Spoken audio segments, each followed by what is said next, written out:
Another Savior. Holy, holy, holy, holy, Adimebujuku. Another Savior. Another Savior. Holy, holy, holy, holy, Adimebujuku. Another Savior. Well, this is Mobien. This is dedicated to the gallant heroes of the Nigerian Biafra War and IPOB families all over the world. I remember the Nigerian Biafran War, in the thickness of the Biafra genocide. Hey, one man revived the vanishing hope to life. Let the great Biafran army to fight, and they were singing out, holy, holy, holy, holy, Olumewojuku is another Savior. They were singing out, holy, holy, holy, holy, Olumewojuku is another Savior. Holy, holy, holy, holy, Olumewojuku is another Savior. Many years after the genocide, whoa, yet another great leader has risen up now. Oh, and he's leading the Biafrans to victory. Inyamadika yabika kwa namno wao. Hey, anamekele mazuche mefo. Manemo, it's an honor having you on board. When I'm singing along, holy, holy, holy, holy, Nandekano is another Savior. Just sing along, holy, holy, holy, holy, Nandekano is another Savior. When I sing along, holy, holy, holy, holy, holy, holy, holy, holy, is another Savior. Getting moving right and getting moving faster now. Holy, holy, holy, holy, is another Savior. Holy, holy, getting moving right, moving faster, get the freedom. Is another Savior. Yeah, for freedom. Holy, holy, holy, holy, Nandekano is another Savior.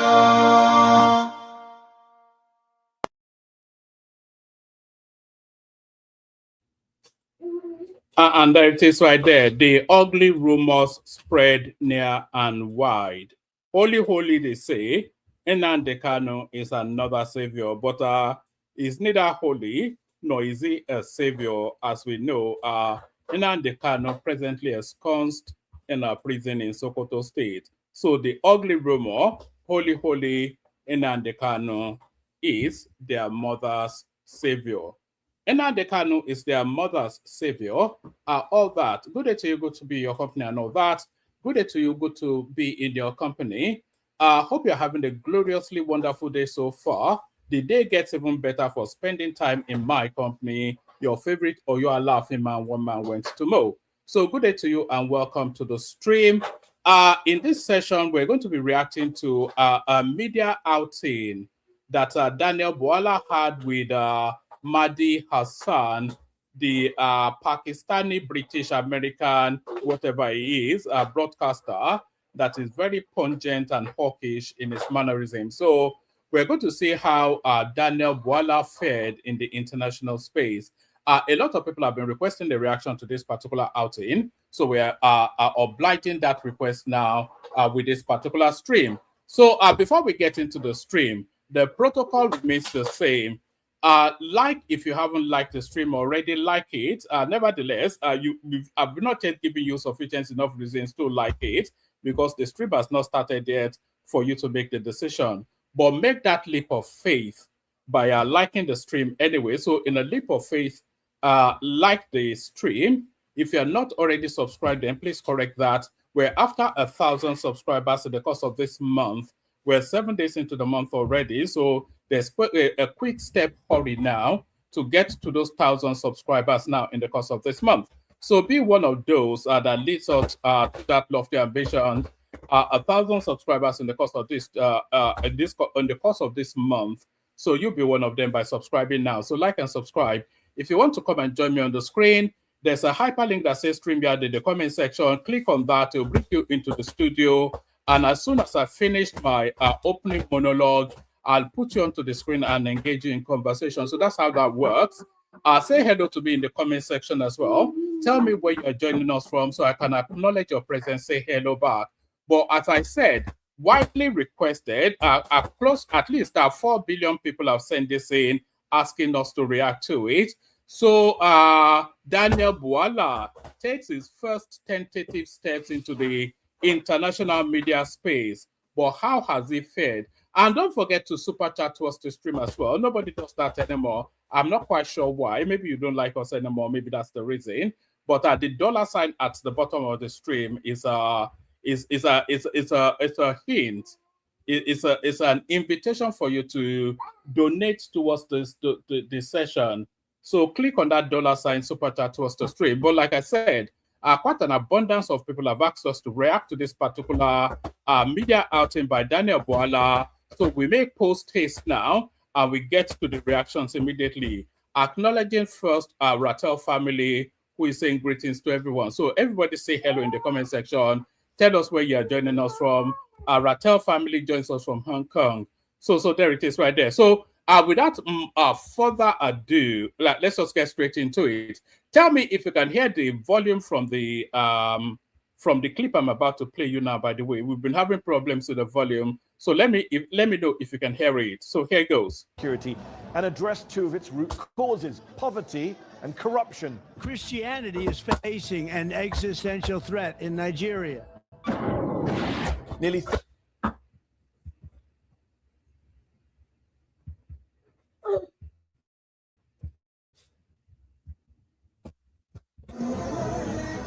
2023, Bola Ahmed Tinubu is elected president of Nigeria, promising to tackle the nation's widespread insecurity and address two of its root causes: poverty and corruption. Christianity is facing an existential threat in Nigeria.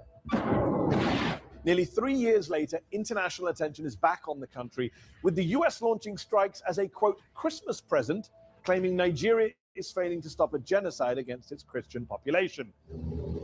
But whilst the Nigerian government denies these claims, there's no disputing that wider insecurity is spreading. My guest tonight was once one of the president's fiercest critics, but now serves as his official spokesperson and special advisor, defending the president's efforts to renew hope for Nigeria. I'm Mehdi Hassan, and tonight I go head-to-head with Daniel Bwala. I'll challenge him on Trump's Christian genocide claims, the Nigerian government's failures to protect its own people, and whether President Tinubu profits from corruption. I'll also be joined by a panel of experts: Anu Adeoye, a journalist with the Financial Times; Aisha Osori, a lawyer and development expert with Open Society Foundations; and Tunde Doherty, chairman of the APC ruling party's UK chapter. So, in other words, a panel of obedience, a panel of Peter Obi supporters taking on Daniel Bwala. So that's a good start already, would you say?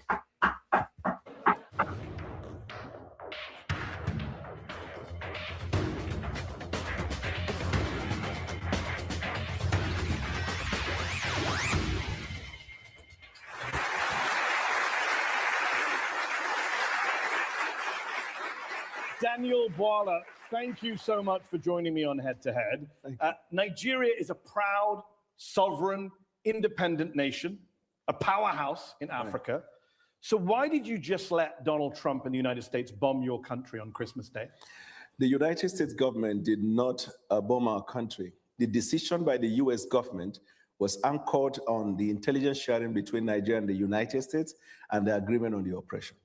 So Donald Trump just didn't bomb Nigeria on his own whim? No. The US Secretary of State, Marco Rubio, called our own foreign affairs minister when the decision was made that that was the time to strike, and the foreign affairs minister got in touch with the president. So this was a joint operation, you're saying? Yes, it was a joint operation. On the Nigerian... What I don't understand is, how can it be a joint operation?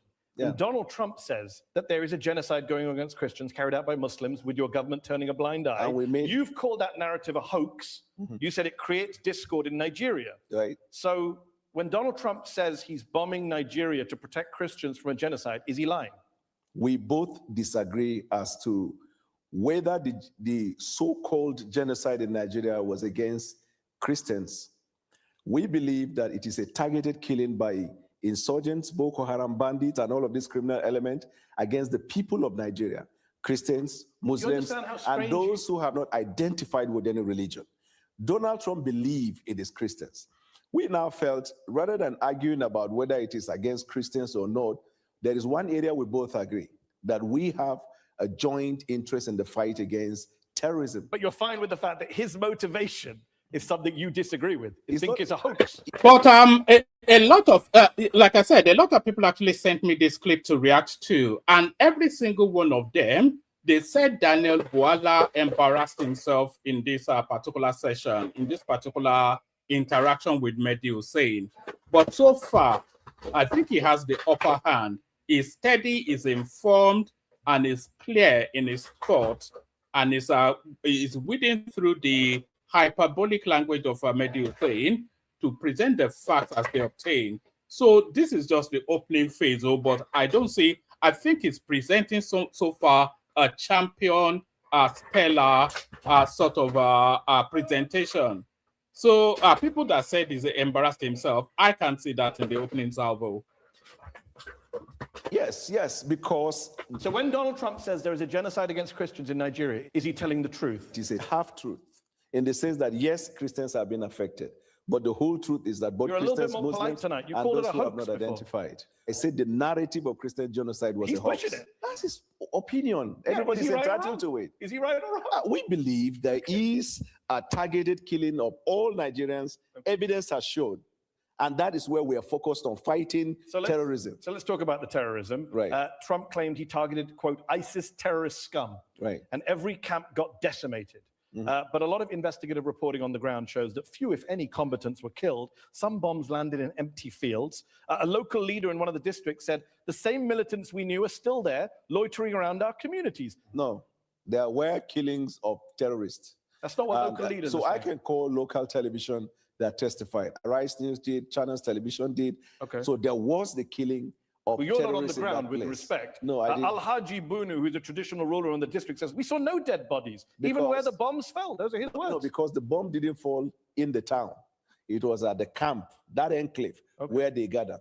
Are you okay with having the Americans bomb Nigerian people's homes? I'm not aware of that one. You're not aware of Moroniki Saka, who said, I began to scream for help. I had to crawl my way out of the room. The missile tore through her apartment building, according to the Washington Post. How about Musa Soliu? I was in my room. I was buried under the ruins. I don't know how to restart my life. My belongings are destroyed. Houses were not destroyed.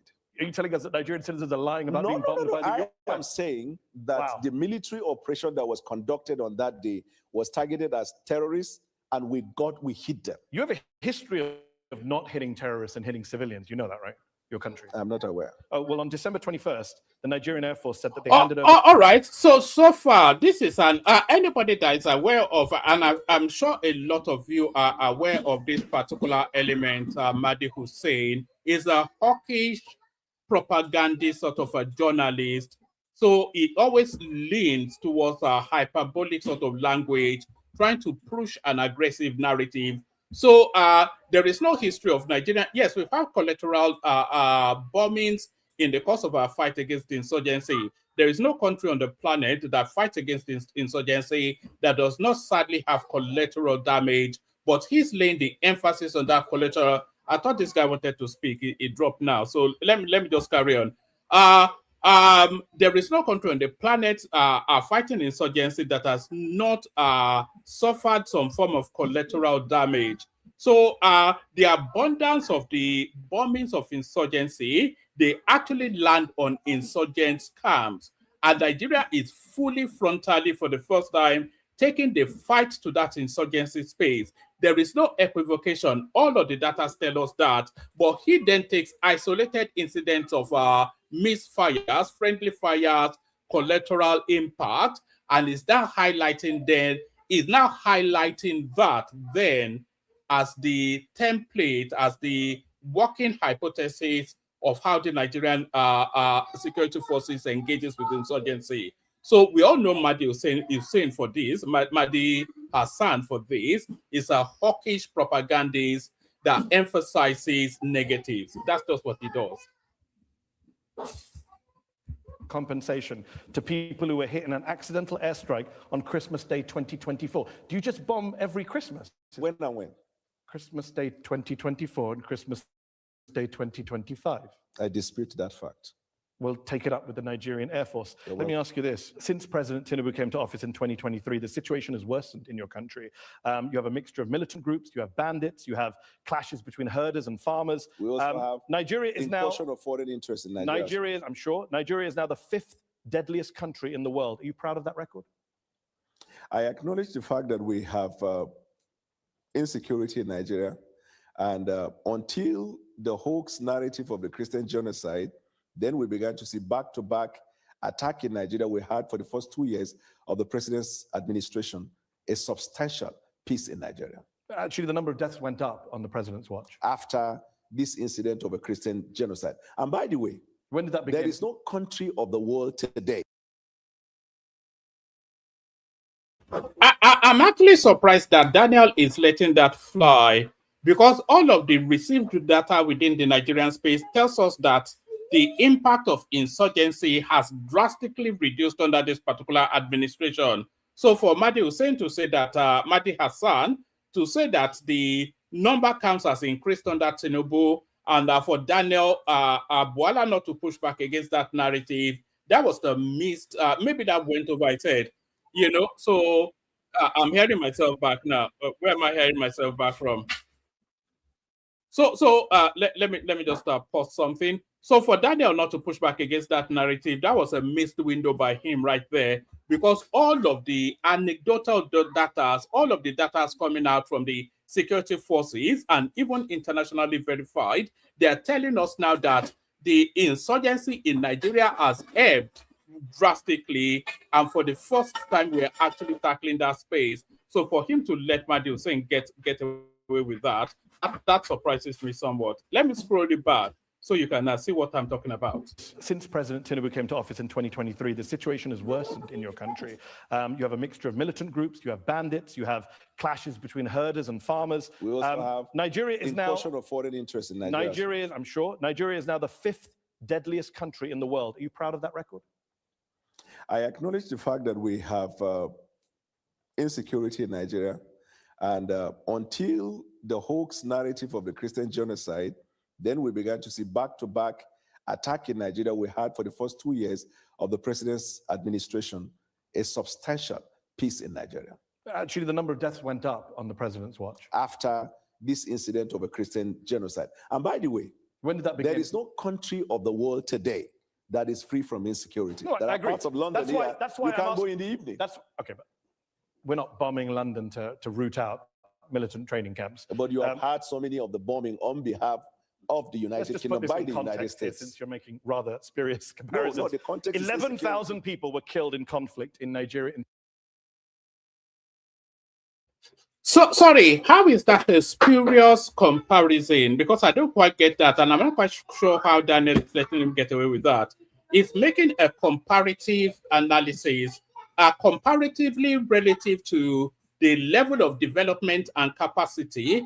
London is a vastly more insecure space than Abuja or Lagos. London being the capital city of the United Kingdom.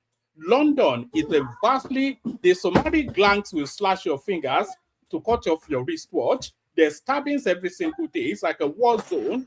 You can't walk out at night in London without being attacked by some miscreant or the other. Everybody knows this. Relatively, comparatively, relative to where they are positioned nationally, globally in terms of capacity, relative to capacitation, London is vastly a more insecure space than either Lagos or Abuja, and that the facts bear that out. So why Daniel is quite letting him overrun him with all this kumbayaism, this Sakama Day, I'm not quite sure why Daniel is letting him overrun him. Maybe he's intimidated by the English language. 2025, that is up from 8,700 in 2023. That is a 26% increase in the number of Nigerians killed since your party and your president came to office.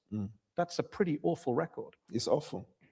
And we're fighting hard day and night. But that's one of the reasons why the president traveled to Turkey, where we had bilateral agreement to deal with insecurity. That's why we're cooperating with the United States of America. That's why we're cooperating with any country of the world. The reason is because since 9/11, terrorism is a global phenomenon. Agreed. And so every country is involved in it. But it's getting worse in Nigeria. That's the problem. I can't say it is getting worse. You just agreed with me when I gave you the numbers. No, I said 8,700 killed in 2023, Right. 11,000 killed in 2025. That's Right. getting worse. How many people were killed in the United States last year? In conflict-related violence, probably. So this is not one. a conflict. What does that even mean in conflict-related violence? The question Daniel asked is, how many people were killed in the United States last year? And he's asking in conflict-related violence, die now. Is it a different death if they are stabbed when they are robbing them as opposed to being bombed? Do they die differently? In Lagos, we say die now. All die now. How many people were even killed in the United States even today? These people are just hemorrhaging each other like they're killing fowls and chickens. So let's make the comparison. Relative to the capacitation, let's make the comparison. So this guy should have been a lot more aggressive, Daniel. You shouldn't let this Pakistani boy overrun him. This is an act of terrorism.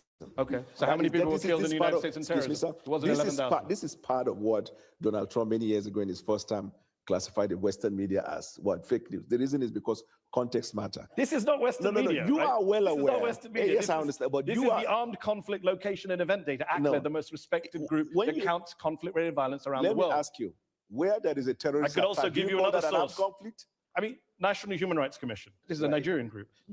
2,266 people were killed by bandits or insurgents in the first half of 2025. That's more than were killed in all of 2024. You are failing. Amnesty International says you are failing at security. The numbers don't lie. It's unfortunate, and as a government, And it's getting we're worse. working day and night And it's to deal getting with worse. that situation. I don't agree to the fact that it's getting How worse. can it not get worse if more people die in 1 year than the previous year? Context matters. What's the context? The context is not getting worse. What? Yes. The context is not getting worse. The context is that it is not getting worse because you see, this is a water, right? Okay. If you have the water half, you could say half glass filled or half empty. Yeah. Isn't it right? Yeah. So the Western media always see Nigeria, Africa, and some of the activities in Africa as half empty. Excuse me. But we see it as half full because when we look at it, and when I say context matter, before the president Yeah. took the oath of office, Yeah. we knew the situation in Nigeria. And you made it Absolutely. worse. When he made the decision Yeah. to take bold step to put Nigeria in better trajectory, we were well aware of the fact that it was going to incense lots of people. Okay. We are also You've aware. made your point. I get Okay, the glass go ahead. half full. I get the context. I also understand basic mathematics. Let me ask you this. President Tinubu only declared a national emergency in November of 2025, brought in a raft of policy changes after Trump declared your country to be a country of particular concern for failing to deal with the threat of Christians. Does your government only spring into action when it is internationally shamed into doing so? Unfortunately for you, 6 months before that, we arrested the leaders of La Kurawa and Boko Haram. Some months before that, we killed a certain number of terrorists that the U.S. government, State Department, commended Nigeria. The Why- but U.S. you only I'm brought in a coming- national the U.S. emergency. Embassy celebrated the fact of the exploits of Nigeria before Donald Trump said that. But again, he shamed you and you declared a national emergency. You didn't do it before he shamed We you. declared the national emergency 6 months before Donald Trump's statement. No, that's not true. Oh, no, that is true. Tinubu declared the national emergency on insecurity around about June, thereabout last year. A long time before, even I think he may even have declared it before Donald Trump was elected. So Daniel Bwala needs to be a bit more aggressive with this Pakistani boy. The president of November of Nigeria, excuse me, 2025. no. Much earlier, around I think April or May, the president declared national emergency on insecurity. But the actual national emergency was in November. How can it be let's actual? talk about, people can look this up. Let's talk about kidnappings. Yeah. The world remembers Chibok in 2014, Right. when 276 schoolgirls were taken by Right. the militant group Boko Haram. Very little has changed, unfortunately, in Nigeria. Just last November, 250 students and staff were kidnapped from St. Mary's Catholic School in Niger State. 2 years into Tinubu's presidency, Nigerian research firm SBM Intelligence said, and I quote, Nigeria's kidnap for ransom crisis has consolidated into a structured, profit-seeking industry. That's embarrassing for your country that you have a kidnapping industry. I agree. I agree with the fact that the insecurity associated with kidnapping has now become a crisis economy. But much more than that, I know of our government's effort in dealing with that insecurity. If you have a little understanding of the nature and the boundary and the geographical measurement of Nigeria and the tendency for insecurity to come in, then you will understand that we're fighting a hydra-headed insecurity situation. With respect to the kidnapping of children, the government has taken measures already. We've introduced what we call Save the School, where students and schools that are in remote places where there is no security are brought back into state capital where they get the education that they need. But Nigerian people don't believe you. 2 out of 3 Nigerians say that Where did you security... get that information? Africa Barometer, May of 2024, 2 out of 3 Nigerians say security agencies are handling the abduction of Nigerians fairly badly or very badly. 1 in 3 Nigerians say they personally know someone who's been kidnapped. Yeah, you have These are stunning statistics. Amnesty, Human Rights Watch have lined up to say that you have allowed impunity to flourish, you have failed to apply lessons from previous attacks, damning indictments of your security service. That's not what they said. That's not what Amnesty said? Yes. Amnesty... I've literally got the quote right here. Cut it. The authorities' failure has allowed impunity to flourish and the killings to spread to many parts of the country. Source. Amnesty International, February 8th, 2026. Well, I'm not aware of that one. You're not aware of that one? I am aware. I'm aware. At the weekend, you put out a video to music of you and a team researching and prepping for this show. And yet every time I've asked you something, you say, I'm not aware of that. What were you researching in that video? You're really funny. Let me tell you this. So this Mahdi Hassan is singularly the most ludicrous journalist on the international scene, worse than Piers Morgan, just the pits of depravity and opportunism, and it's just the worst. It's just pond life journalism, the lowest of the low. It's just always looking for peppy little asides to do gotchas. It's just gotcha journalism, sensationalism just for its own sake, nothing of substance. There's nothing the audience will leave this interaction with as an enhancement of their knowledge of the Nigerian situation. He's just he wants to undermine, he wants to do gotchas and all of this nonsense it is. These people, they call them shock jock. There used to be this guy, this American guy, back about 2-3 decades ago. They called him Howard Stern. They call them shock jocks. It's a genre of journalism that just works on shock and sensationalism. He has not said anything at all. No acknowledgement of the efforts being made. No acknowledgement of the gains that the international community even acknowledges that the country has made. It's just one-line gotchas just for the delectation and the titillation of his audience. Question. Amnesty International, you asked me for a source, I read out the source. You asked me for a date, I read out the date. What's your response other than picking up glasses of water? No, Amnesty has a history of calling everything bad. Okay. I want to ask you, that's what every authoritarian government in the world has said. What is Amnesty's report about US? Bad. Not just bad, you didn't use the word bad, you read. Yeah, what very bad. Governments who do bad things, they all criticize human rights groups. No. Yeah, they do. I do this for a living. Let's ask about corruption before we go to our panel who are waiting patiently here. Transparency International, they say systemic corruption continues to plague the defense sector, causes a major hindrance to security. President Tinubu said in August.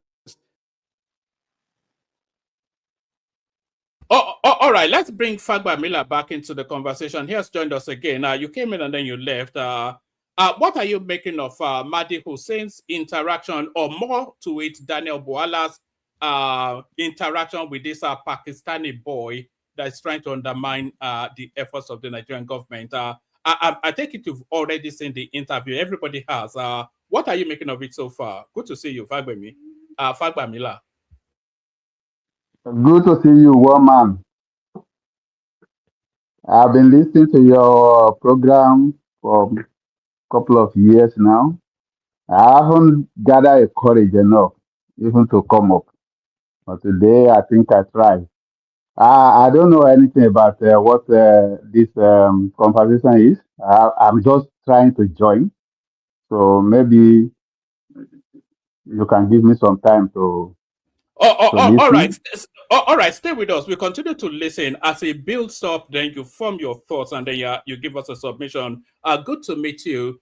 So that's Fagba Miller right there. One of our erstwhile silent listeners now summed up the courage to come and join us. So everybody should join that as well. We want the conversation to expand. You always hear us say that, and part of the expansion is new voices joining us. So let's carry on, and then come in as you will. Thank you very much. There is no more corruption in Nigeria. That's a ridiculous thing to say, is it not? We investigated a case of corruption, not just in the defense, but anywhere in government.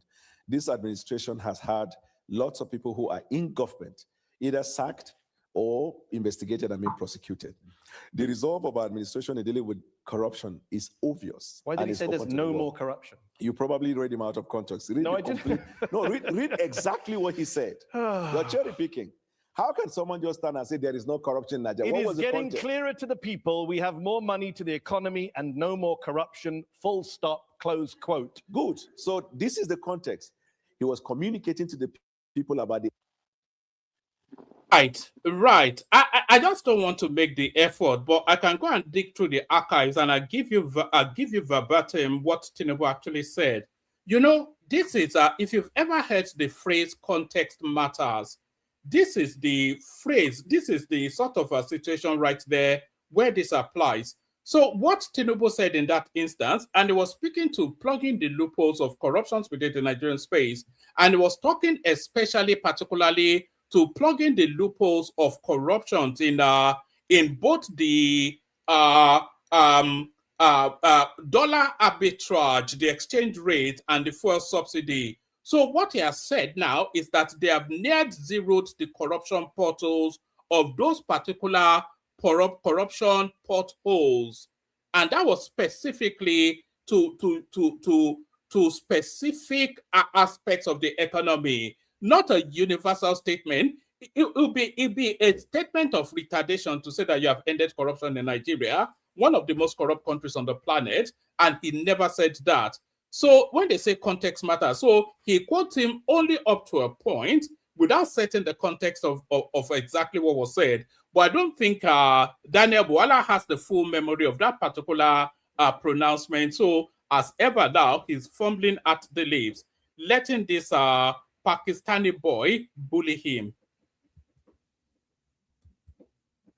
exploit we're having as a result of the decision to remove fuel subsidy, we dealt with the question of corruption in the oil industry. And that's not what he said, but okay, he didn't say anything about the oil industry. That's why I say context matters. Well, you can't just make up the context. He didn't say anything about the oil industry. He said we have more money to the economy and no more corruption. In fact, he was criticized in Nigeria for this. Last question on this. How can Nigerians take Tinubu seriously on eliminating corruption when he appoints someone like Abubakar Bagudu as Minister of Budget and Economic Planning, a man who, according to the US Justice Department, with others, embezzled, misappropriated, defrauded, and extorted billions with a B from the government of Nigeria under the dictator Sani Abacha. Bagudu avoided criminal charges. He cut a deal with the Nigerian government, returned some of the money. But the president literally put Nigeria's budget in the hands of a man who's accused of looting billions of dollars. You started your introduction by saying it's a sovereign country. The decision of the court in the United States does not bind. You have to concede that that was a misstep by because it was globally known now that Bagudu, he was the bankman for he along with Shaguri, they were the bankmen for the Abacha administration. They were the portals through which Abacha was looting the country. The Americans caught Bagudu and they forced some money out of him. This played out publicly when he negotiated the returns of some of the money. So a known and not convicted, but a certified criminal, why would you then appoint that guy as being somebody in charge of the budget? So that was a misstep by Tinubu. It was political patronage, but it was a misstepped political patronage. So Daniel has to take that one on the chin. The Supreme Court of Nigeria. But he gave $163 million. And that man is now in charge of the Nigerian budget. You're okay with that? I think Do you think it's funny?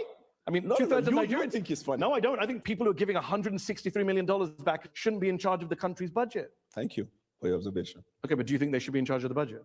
There's no evidence that that minister has misappropriated funds in the government of Nigeria. Why did he give back $163 million? To Nigeria or to the US To government? Nigeria.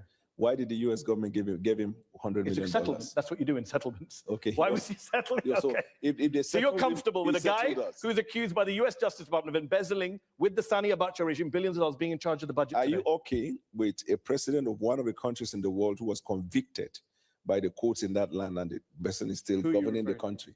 Who are you referring No, I'm just asking. But which country? Okay, are you also okay? Are you also okay? Because if it's Donald Trump, I'm a well-known Trump supporter. Are you also okay with the prime minister of a country who was accused of making a wrong judgment in an appointment that led to a lot of problem, but he has not resigned, he's still governing? Are you okay with that? Well, by the time this show airs, he may have resigned. So your argument Now that that Keir it has come to Starmer light- and Donald Trump, basically everyone else is corrupt. Okay, let's go to our panel on that. I'm joined by Aisha Osori, a lawyer and writer with the Open Society. No, what is not actually saying everybody is corrupt. It is actually saying that, but what is actually highlighting is the pragmatism of politics. I don't think any American stands on any moral pedestal to look down on any country. Look at their president now. Is convicted everything from sexual something to money laundering and all manners of criminality, the Epstein coalition bombing Iran to cover up and all that. So I don't think anybody in the United States or even in the United Kingdom, look at Prince Andrew, look at Lord Mandelson, look at Sir Keir Starmer, and you have the authority to point corruption in anybody's direction. So nobody stands on any pedestal, but appointing Bagudu still is a step too far. You know, it's just a misstep by Tinubu. There is no getting away from that. Foundations. Aisha, how would you rank this government's record when it comes to security? On a scale of 1 to 10, I would say 1. And I think one thing that I haven't heard in the conversation so far is that since President Tinubu came into office, we have no diplomatic presence in any of the major capitals. And the reason why this is tied to insecurity, for example, let's use our borders with Chad, Niger, Cameroon. When you have no diplomatic presence in those areas, then you're not able to engage on the insecurity. We talked about kidnapping a few minutes ago. There must be a link between the atrocious amounts of money that are being raised by kidnappers. Over $1 billion in 2024, according to the ransoms. From ransoms. That must be what's fueling the insecurity. So there's a link between the kidnapping industry and the rising insecurity. So killing a bunch of terrorists while constantly there's a wave of terrorists coming in through the borders from Chad, from Niger.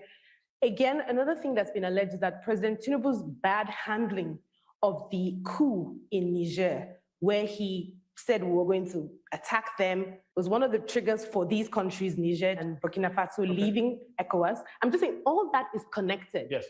So let me bring in Tunde Doherty, who is the UK chairman of the All Progressives Congress Party, the party of the president.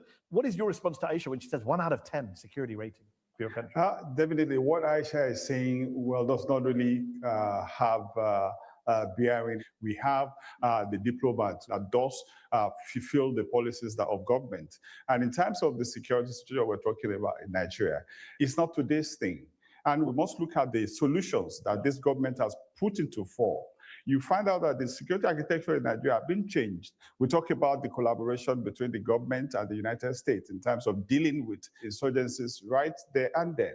Because, you know, Nigerians don't manufacture most of this high-tech required equipment to deal with such situations. The president, the government, is really doing quite fantastic work in making sure that they fight these insurgents, collaborating with all factors or all countries that is ready to work with them. Let's bring in Anu Adeoye, a journalist for the Financial Times who recently covered Nigeria and West Africa. Anu, we can't talk about insecurity without also talking about the economy and the underlying social economic issues. Is the average Nigerian both safer and better off under President Tinubu? The obvious answer is no, right? And before I get to that, I want to talk to what Daniel said.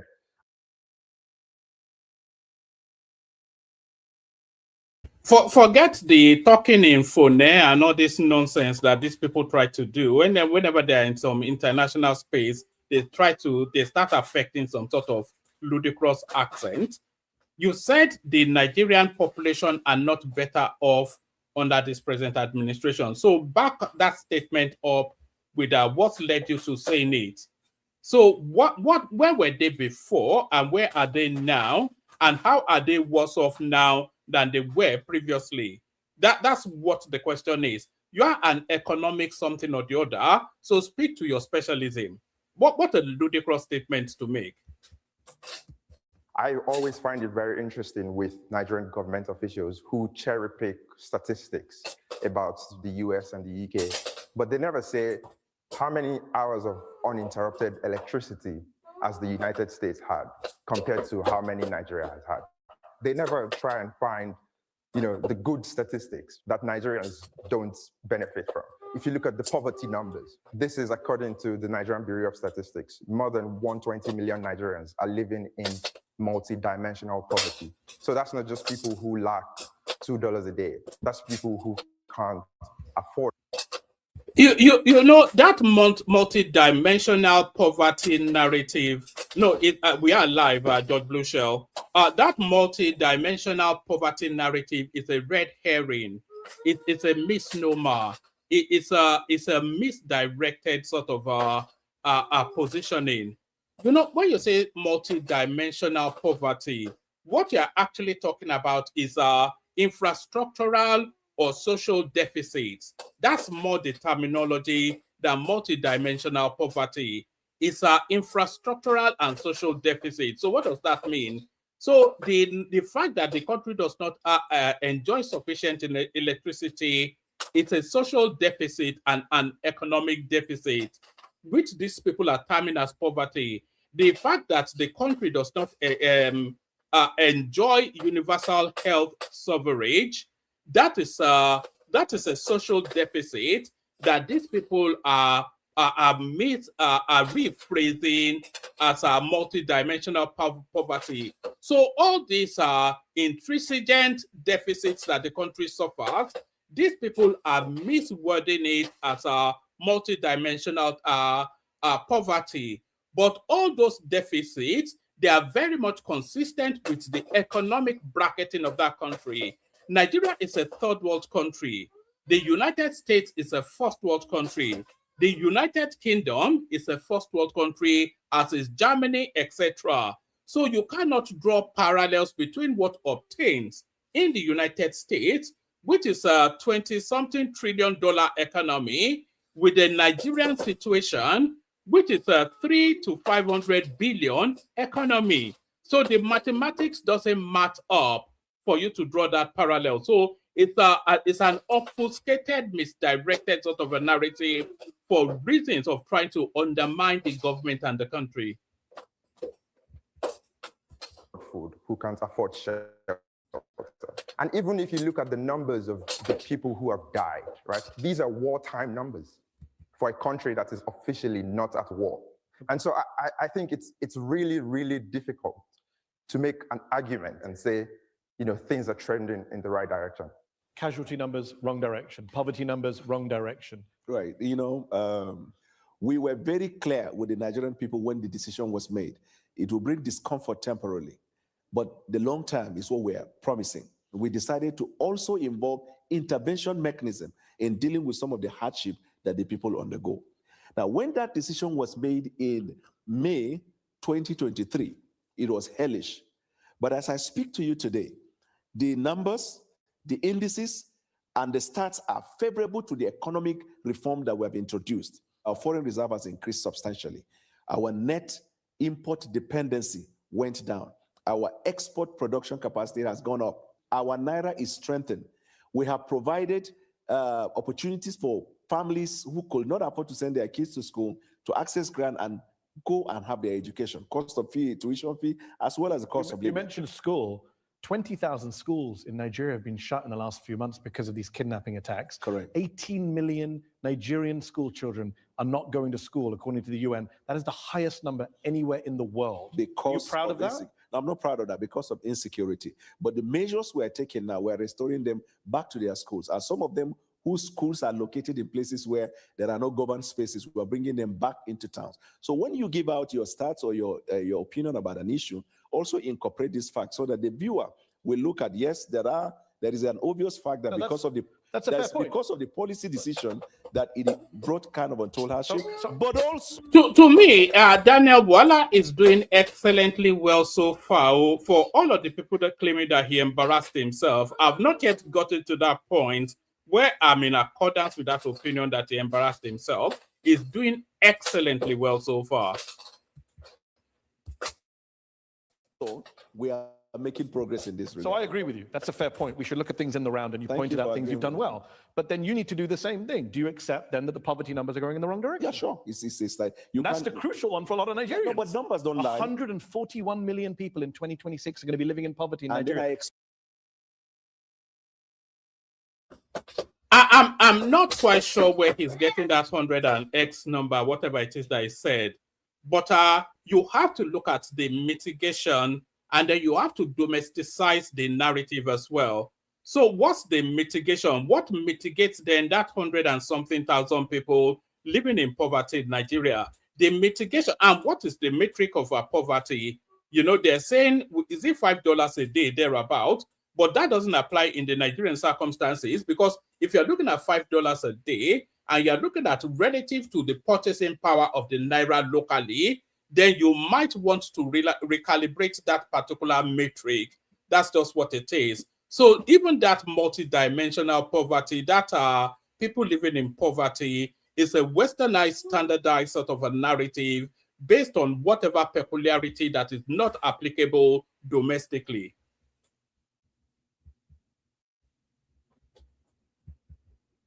62% of the population. Then I explain to you why. Context matters. I agree context matters. It's a failure. What you did produced 62% of poverty. So the IMF, the World Bank, and the Brentwood, they have applauded the reform decision we took. Now, tell me one country of the world that will introduce that kind of reform, and there won't be consequential effect in terms of. Let me bring. Even in the United Kingdom, as we speak, there is a cost of living crisis. Are you aware? No, I'm not aware of that. Okay. Let me bring Anu back in from the FT. Is that a fair point that Daniel makes? That the IMF it will not be aware now when it's collecting all these millions of dollars from the Arabs. This one is totally insulated from what the real people live through. This Pakistani boy. Bank are praising what we're doing, and actions have consequences. Yeah, look, I think ultimately those reforms had to happen, right? There was chronic mismanagement at the central bank. The government before the Tinubu government was an APC government, so it's the same party. So there's only so much blame they can pass around. Yes. This fuel subsidy, you had to do something. It was riddled with corruption. But then the other part of that argument is doing those reforms should not be the end goal. It should only be the starting point. What you need ultimately is foreign direct investment in Nigeria. You need people to bring money into Nigeria to invest long term. Propose foreign direct investment in Nigeria. Let me bring in Tunde. Tunde, Anu makes the point, it's all APC governments. So you can't really blame previous government. This is all your party has presided over the situation in Nigeria. Do you Definitely. That's why you have a president that is economically reliable to put the economy in the right trajectory. This is the first time you see people rushing to come and invest in Nigeria because of the key economic reshaping surgery that is taking place in Nigeria. So you can.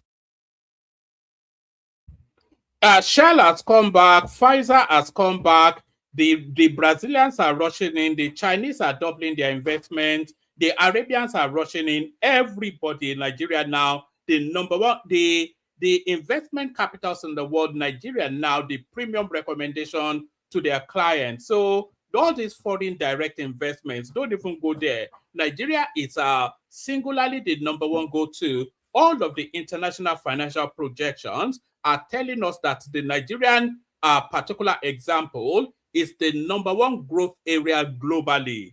So forget foreign direct investment. There's an abundance. It's all there. Can tell that Nigeria of yesterday is not Nigeria of today. We have to go to the break, but last word to I think it's telling that we're talking about IMF and World Bank as if their approval is sort of a good thing. When we talk about the fact that we live in a neoliberal world, and we're talking about the same institutions that make forced structural adjustment programs down the throats of so many countries in Africa, Asia, and Latin America, we shouldn't be praising the fact that they think these reforms are good. But I put that aside. What do the average Nigerians think about their lives? All that seems to matter to the Tinubu administration and past ones is the approval of the West. And I think this conversation between you and Daniel bears that out. It's what the US says, it's what the IMF says, it's not what Nigerians say. Okay. So you see, you praise, just 1 second. We're going to go to the break. That's excellent. Yes, excellent. Yeah. You praise the idea. You praise the idea of a Western institution's report about Nigeria insofar as the situation is bad. When we praise the idea of a Western institution that before now said something against Nigeria, but now is saying Nigeria is trying, then that is not necessary. Well, I think Amnesty International is a human rights group and the IMF is a neoliberal institution. And they're all Western. They're all Western institutions. All right, well, we're all cherry picking apparently. Let's go to the break. In part 2 of Head to Head, we will talk about President Tinubu, his wealth, his leadership style, and what it means for democracy with Daniel Bwala. Don't go away.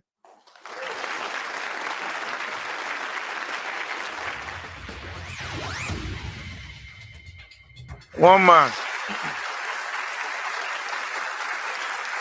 Welcome back to Head on Al Jazeera. My guest today is Daniel Bwala, Special Advisor to President Tinubu of Nigeria. Let's talk more about your boss, President Tinubu. He's been on the political scene in Nigeria for decades, first as governor of Lagos and now as president since 2023. He's a very rich man in a very impoverished country, and there's a lot of mystery as to where he got his wealth, estimated to be in the billions of dollars. What do you say to people who highlight allegations against him of, quote, massive corruption and misappropriation of funds? That's their opinion.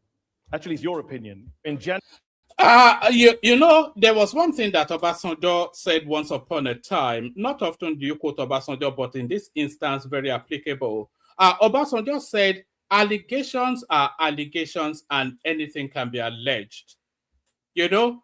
So they say Tinubu and they say corruption, but nobody has ever really mentioned any instance that indicates towards corruption with Tinubu. They say, oh, Bullion Van went to his house during the elections. Okay, Tinubu is a very wealthy man, and Bullion Vans are used to carry money. So was the money declared stolen?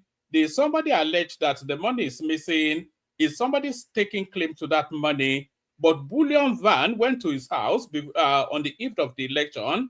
Therefore, the money is stolen. So how does that correlate with logic? They talk about Alpha Beta.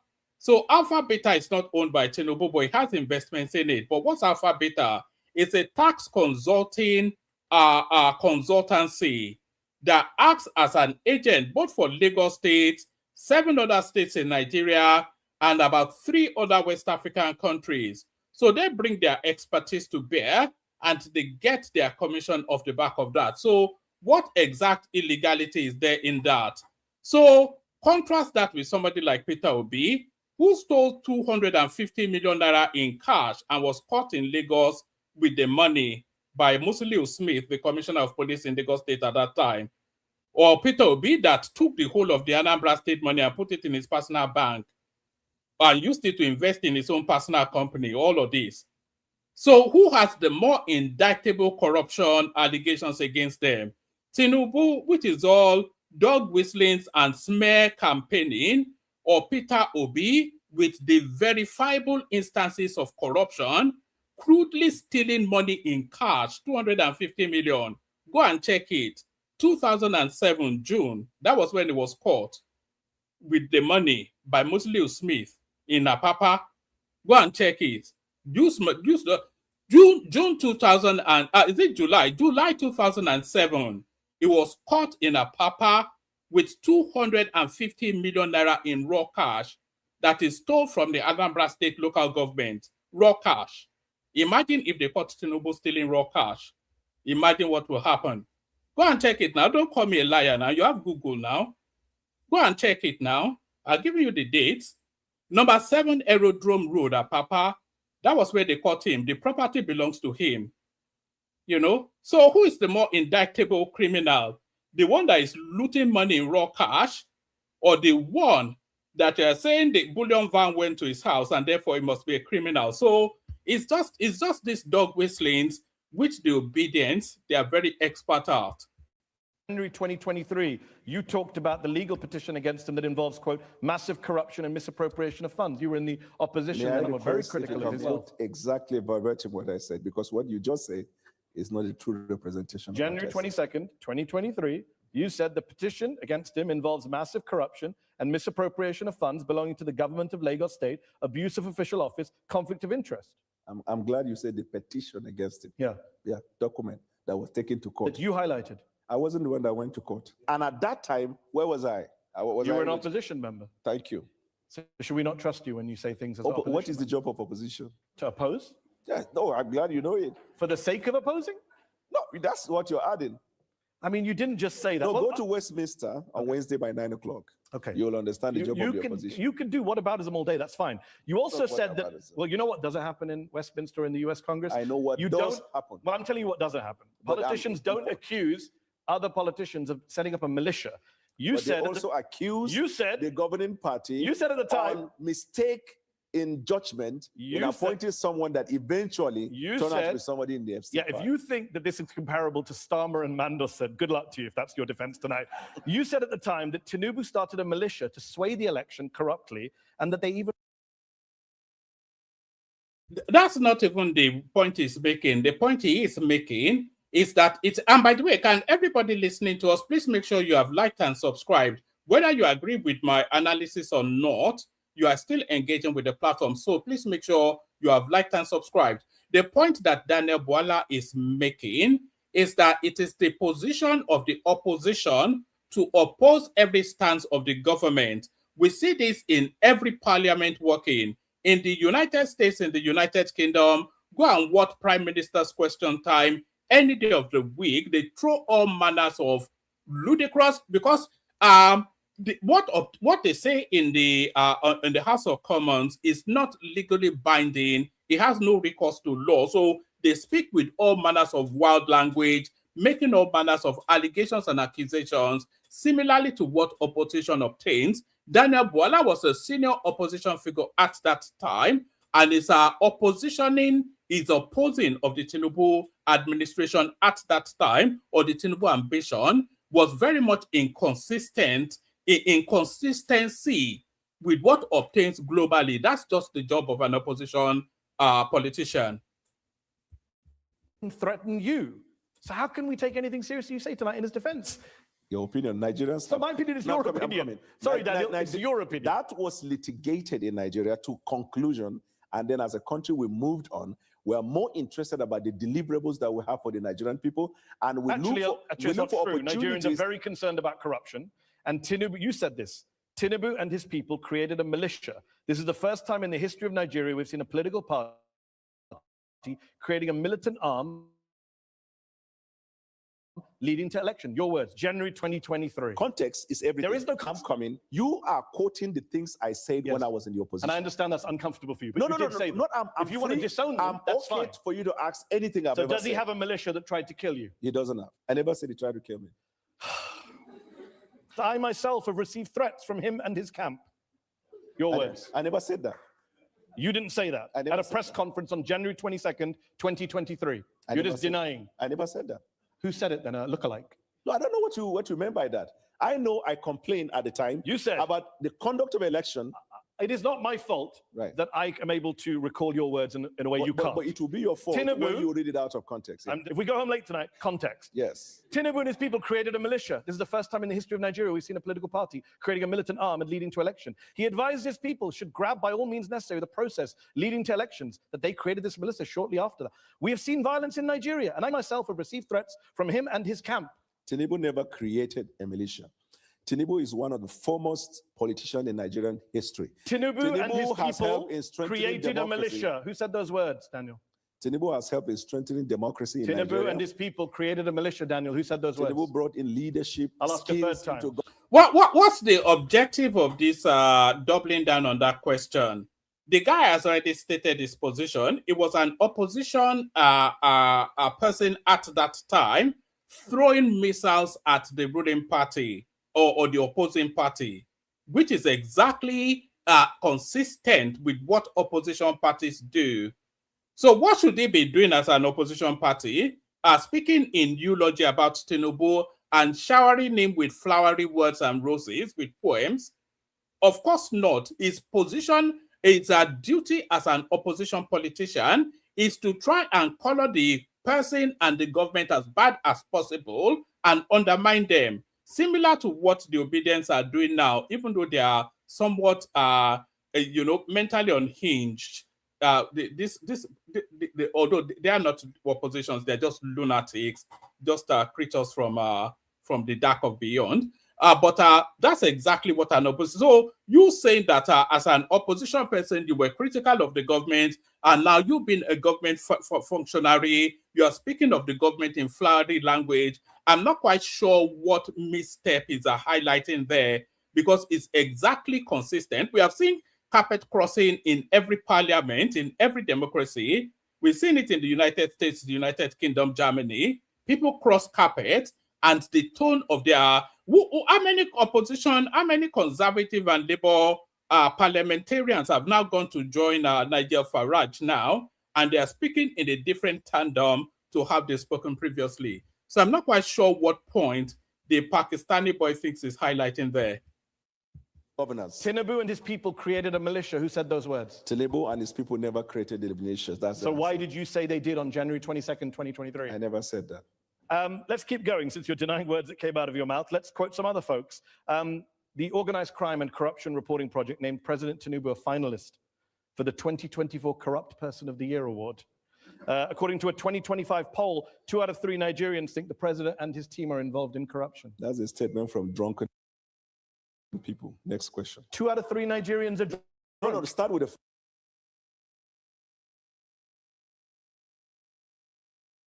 There are several citable instances of corruptions that have been proven in courts that stands against this guy. Look at Tinubu and tell me one instance, just not an allegation, no, but an instance that a corrupt practice has ever been established against this guy. Tell me one instance that is provable, even if it's not proven in court. Tell me one instance. I've given you 10 about how Peter Obi was stealing money, stealing cash from the local government in Anambra State. Give me one instance that Tinubu... Which local government? Get out. Give me one instance that Tinubu has ever been proven to have taken money or using his influence or using politics. Give me one instance of a corruption allegation that has been leveled against this guy to a provable level. It's just Bullion Van went to his house, so Bullion Van, what is that nonsense? So give us an instance now. You say, ex-Nigerians think it's corrupt. Anybody can think anything now, based on the regurgitation and the aggressive campaign of calumny that you're getting from the Southeasterners launching at this guy. But give me one instance of a provable thing that has ever been leveled against him. First one, what would you say the first time? The first one was the OCCR reporting project. They are the drunken people. Okay, what about the Nigerians? Are they sober? Are 2 out of 3 Nigerians sober when they say you're president and you were involved in corruption? Nigerians are entitled to hold and express opinion. Yes, it is in our constitution. The fact that you express an opinion does not substantiate that opinion. I agree, but that's their opinion. You accept that 2 out of 3 Nigerians think that your government is corrupt. I will be happy if you can tell me a finding of court that says Tinubu is corrupt. Well, what's interesting you should say that, because a lot of Nigerians have reason to suspect that his wealth was built on illicit activity. A lot of English people have... No, that's not the question now. They said, he asked a finding of quote, something substantial that establishes Tinubu as a corrupt person. That was the question, but the Pakistani boy, just after the shock effect. About the prime minister, you can a talk lot about of Americans have all night long, there is no country of the world where the people aren't complaining about their leaders. All right, that's how I love it when you set these challenges. Can you find me a country in the world where the sitting president, the US government seized $500,000 from one of their Chicago bank accounts after investigators found probable cause that the funds were proceeds of drug trafficking, specifically heroin? Tinubu gave up the money in a settlement. He was never indicted of a crime. But when a US judge last year ordered the release of all of the documents by the FBI, Tinubu went to court to prevent it. What does he have to hide? The minute a matter is taken to court by right, you have the right to send your lawyer. The fact that you send a lawyer to defend your matter, or to go against a motion that is filed before the court is not a conclusive proof of acceptance of the But he's fact obviously got something that to was taken hide. to the court. He gave up $500,000, which were probably the proceeds of drug trafficking. I'm glad you used the word probably, but it is not. Go ahead. Look at that. An international journalist making allegations on probable. Probably. The obedience said so now, so it must be true. The obedience told me that he was a drug dealer now, so prove that he's not. What does that even mean? This Pakistani half-wit.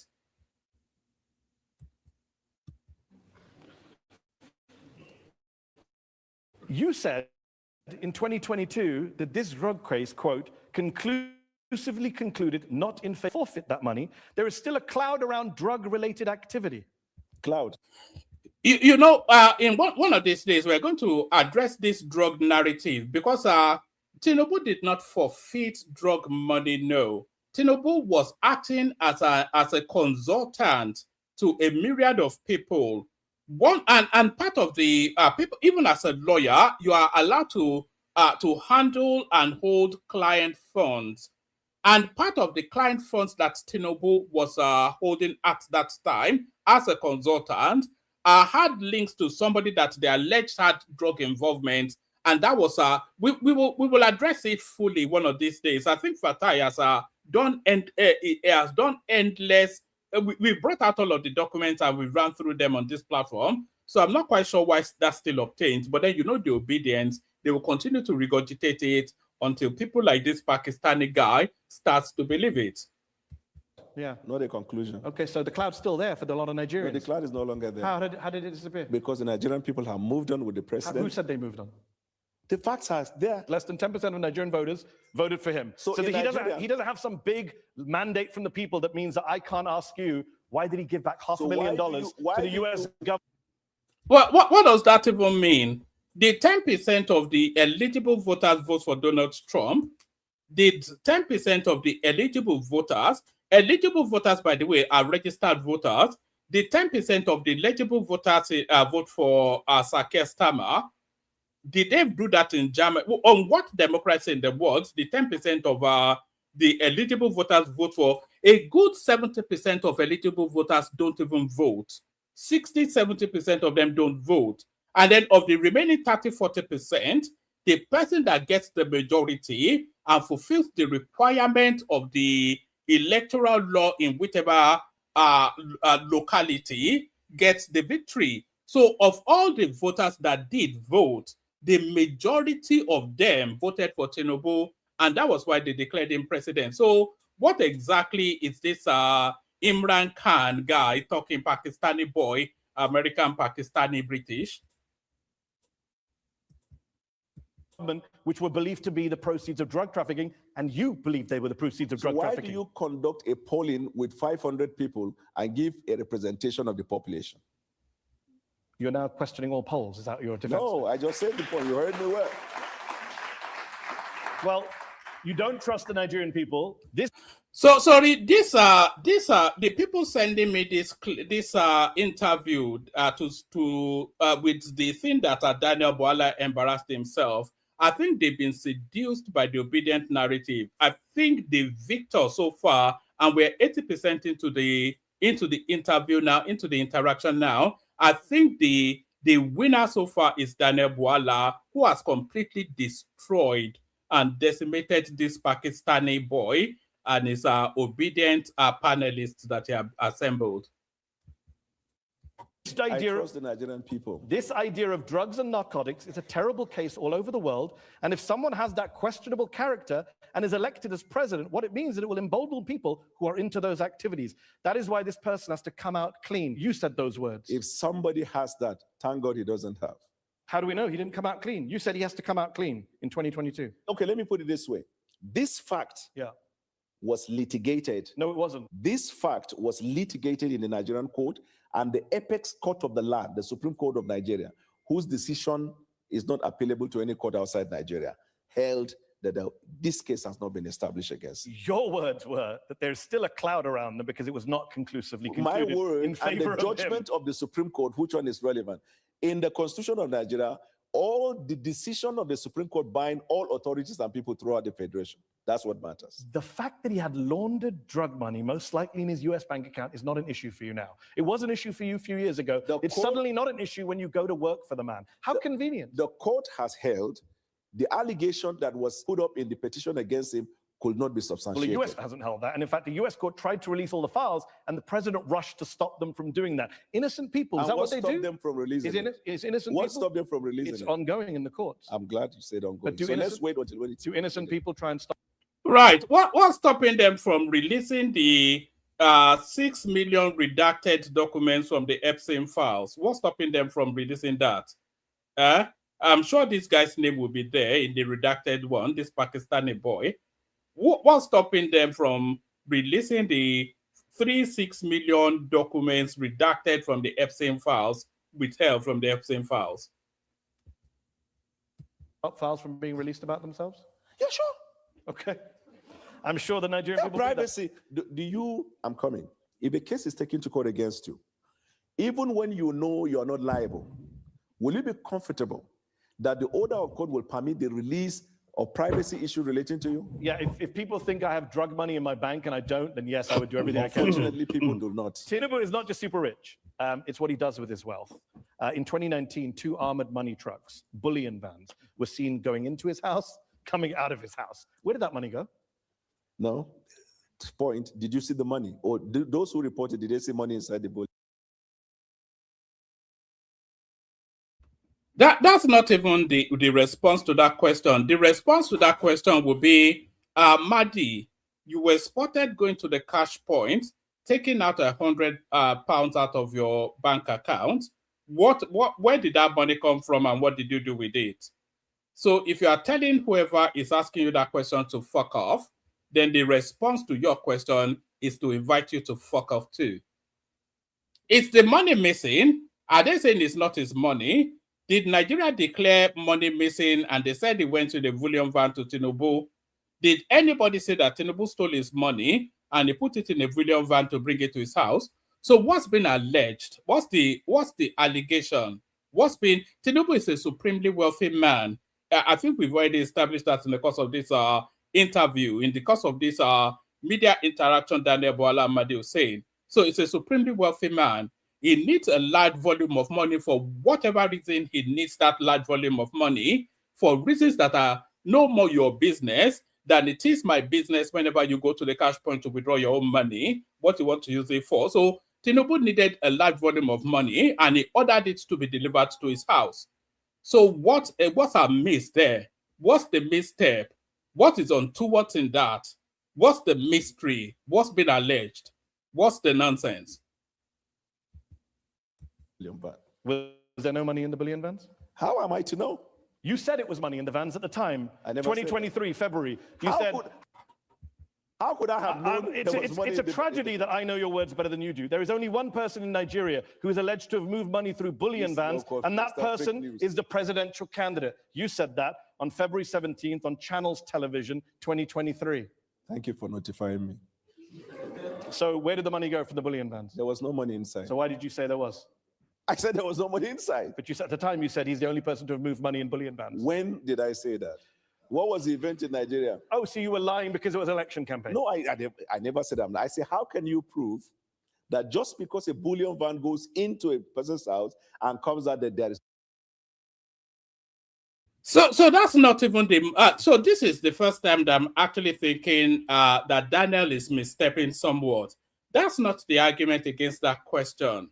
So the argument against that question is to invite the Pakistani host to tell you what the wrongdoing is. Okay, 2 bullion vans were seen entering Tinubu's house. Yes, they were. And bullion vans serve only one purpose, to transport money. So it is large volumes of money, by the way. So it is safe to assume that the bullion vans were carrying monies into Tinubu's house. So that's fair enough. So 2 bullion vans filled with money were seen going into Tinubu's house. Okay, fine. So, but what's the allegation? What is the allegation? What does it want Tinubu house, is it bank? Fuck you. Fuck you. When I only speak when I invite you to speak, you son of a bitch.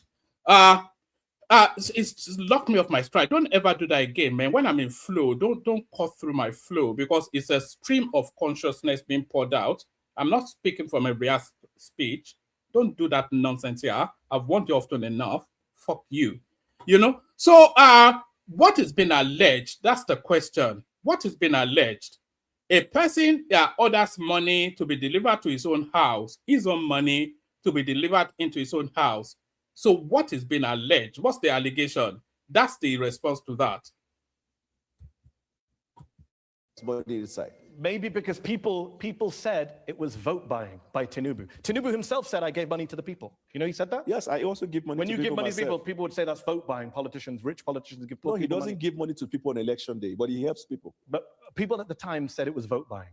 Do you agree with that? Who are the people? You said, No, I never said that. ostensibly, I can't believe you still keep walking into this. You said it was done ostensibly for vote buying. Do you agree with Daniel Bwala or not? Please don't lift up a glass of water. Well, it's a somewhat of a nonsense. It's clutching at straw, sort of. I still don't understand what's been alleged here. You are saying Tinubu had money delivered to his house, so you cannot establish or even indicate that he's stolen money. Now you are saying it's for vote buying. So what's the basis for that conclusion? Why can it not be for a business deal? Why can it not be for him? You know, there was an instance when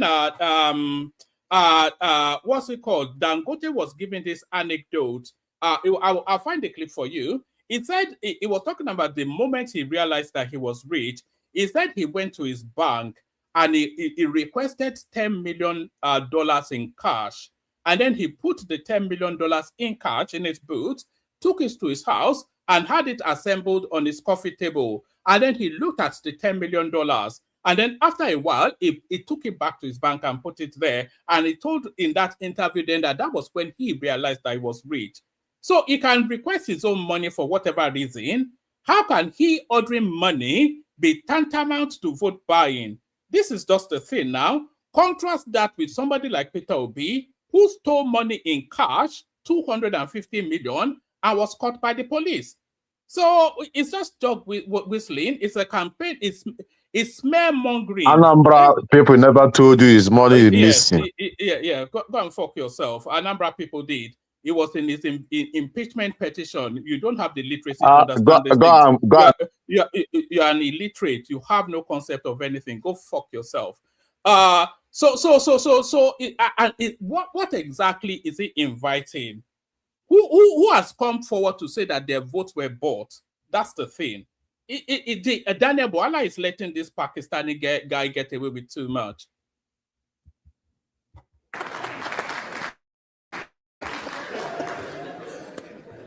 On the eve of the presidential elections, 2 cash-laden bullion vans, your words, were seen on the premises, which was ostensibly for vote buying. Your words, January 22nd, 2023.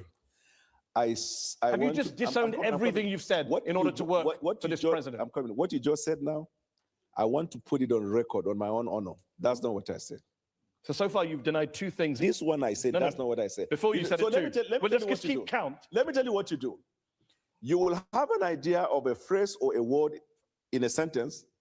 They coin the other part of it to project what you want to push out. I read the entire sentence. No, but that's wrong. No. Let's read it again. Wrong. On the eve of the presidential elections at Lagos, 2 cash-laden bullion vans, your words, were seen on his premises located on 26 Borderland Street, which was ostensibly for vote buying. Your words. You can just say I don't agree with what I said, then I was lying. I don't agree with what you said, yeah? No, with what you said. In fact, in 2023, you said that he bought his election. Did he buy his election? At the time, I thought. But when it was litigated in court, the court found that he didn't. So you thought he was vote buying, and now you don't. You thought he bought his election, now you don't. In fact, you said it was so corrupt, the 2023 election, Tinubu's win, you said that you couldn't eat food for 3 days. I never said that. Where? Arise News, March 2nd, 2023. I became so sick for the past 3 days, I found it very hard eating food. I'm sure you have a mistaken identity. I never said that. You never said that you became sick. Why will I not eat? Win, lose, or draw, you eat your food and go to bed. this Pakistani Husseini, whatever, Hassan Husseini, Ahmadi Husseini, this Pakistani guy, he has always been a very poor journalist all the way through. I think he started on ITV, went to correct Arab money. Now he's trying to hustle in. He has always been poor, but this is the worst yet I've ever seen him. Just totally nonsensical. The guy was an opposition figure inviting you to have a feeling of mistrust against the government. So go to any country on the planet where democracy is being practiced and tell me how they do it differently. Every single opposition figure invites you with narratives to have a feeling of mistrust against the government. That's how opposition works. So why it's being held hostage to is so you said you couldn't eat because Tinubu won. If he said that, he was an opposition figure. So what's the gotcha? How have you undermined him? He's now a government functionary, and the tone and texture changes. That is very much consistent with globalized practice. That's the norm. I'm going to spend a lot of time enjoying social media after this show is done and aired. Let's turn to our panel, who are waiting patiently once again. I'm joined by Anu Adeoye, a journalist for the Financial Times who's covered Nigeria. Anu, we've talked a lot about President Tinubu and the allegations of corruption, including from Daniel Bwala, which he's now pretending he didn't make. Alleged, okay. You recently described him as a wily political tactician. How does he wield power? Daniel and others have accused him of vote buying in the past. How does he wield power in your view? Yeah, I mean, I think you need to understand the context of Nigerian politics, right? And this isn't specifically about Daniel, because he used to be in the opposition, now he works for the president in the APC. Well, he used to be in the APC, then he was in the opposition, now he's back in the APC, and he doesn't remember anything he said when he was in the opposition. And I think the crucial context here is Nigerian politics is ideology-free. Yes. Right? There's no left or right, as you were. It's mostly, unfortunately, about, people call it stomach infrastructure. This guy is probably singularly the most illiterate person I've heard, at least in the course of this week. This one in the white sweater is an illiterate person. The Nigerian politics is very much embedded in ideology. The chasm highlights itself. The APC, they're a left of center ideologue political movement. The PDP, which is the only real opposition, is a right of center ideologue. There's something called the ideological divide in politics. To the furthest extreme of the left, you have socialism, you have Marxism, etc., etc. To the further extreme of the right, you have this oligarchical sort of a structuring of privilege and power. So that's the far right, where you have people like the KKK, somebody like Donald Trump is a far right, the MAGA movement, that's a far right. And then politics is played at the center. So if you are left-leaning, you play to the center, which is where where liberalism is. And if you are right-leaning, you play center-right, which is where liberalism is. The APC in Nigeria is a center-left political ideologue. The PDP in Nigeria is a center-right political ideologue. And their policy positioning and administrative style tells us that. So for you to say that Nigeria has no political ideology, just because you want to make an affectation that you're with Western people, it speaks to your level of illiteracy. Structure in Nigeria and self-interest.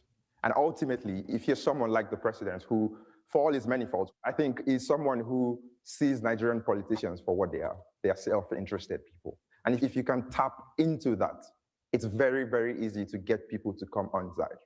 I have a question for Daniel, right? Like, what made you from saying all of those things that you now disavow? What was the grand vision that made you decide, I want to work for this guy? First of all, I left him after the primaries because he made a choice of a Muslim ticket. And I thought at the time that would be injurious to the interests of the Christian minorities. I made that decision. and I campaigned against him.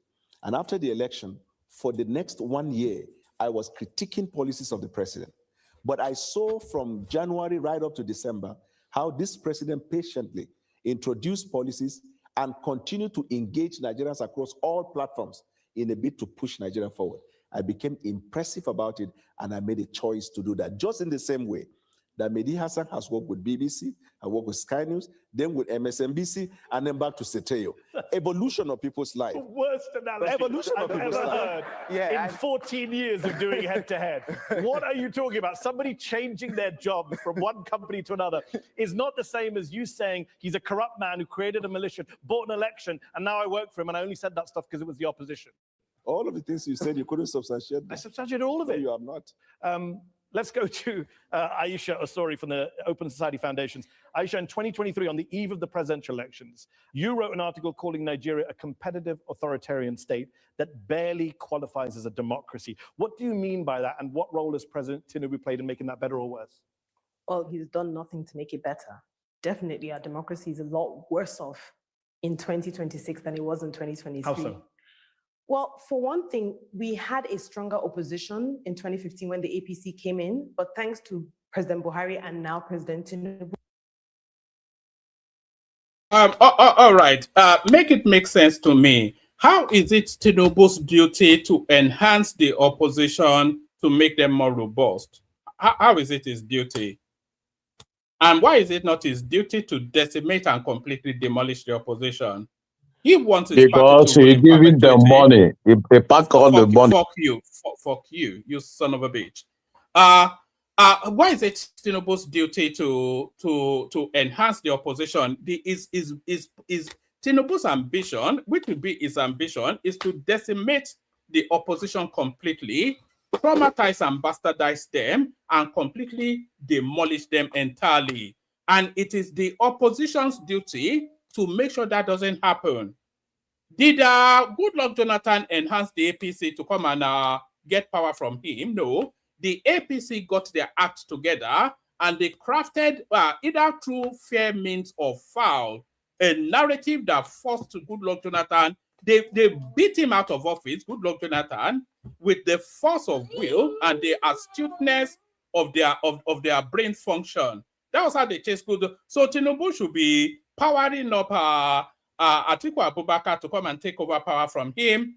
He should be enhancing them. What sort of a brainless nonsense is this half-witted woman saying in an affected, silly voice? We have 30 out of 36 states are now APC, which is not necessarily a good thing because that means we have no opposition. PDP, the People's Democratic Party, has been virtually destroyed. The Labour Party has been destroyed. We literally have no political parties anymore. Another thing that we don't have is any separation of powers between the legislature and the judiciary. Tunde Doherty is here, the UK chairman of the All Progressives Congress Party, the president's party. Aisha says that your party is turning Nigeria basically into a one-party state. I disagree with her. I want people to know something about President Bola Tinubu. Before the man comes to government, he was an accountant. He has a very high-paying job. He was working with Mobile before he came to politics. Before Mobile? He said he worked for Deloitte. Yes. He made a lot of money from Deloitte, he said. Yes. Deloitte says they have no record of him ever working for them. If you know him, before he came to politics, he's such a very generous, very rich man. Before he came into politics, Deloitte say they have no record of him working? You remember he was a senator. Tunde, why does Deloitte say they have no record of the man working for them? That is not the right thing because they... That is also not true. Deloitte and Touche never said they have no record of him working for them. That's a lie.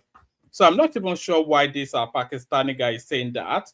It's one of their stellar celebrated. He was an internal auditor. He ratcheted through the promotion lines in Deloitte and Touche at record speed, and there was no instance, it's not publicly ever recorded, that Deloitte and Touche said he never worked for them. So that's just an outright lie by this Pakistani guy.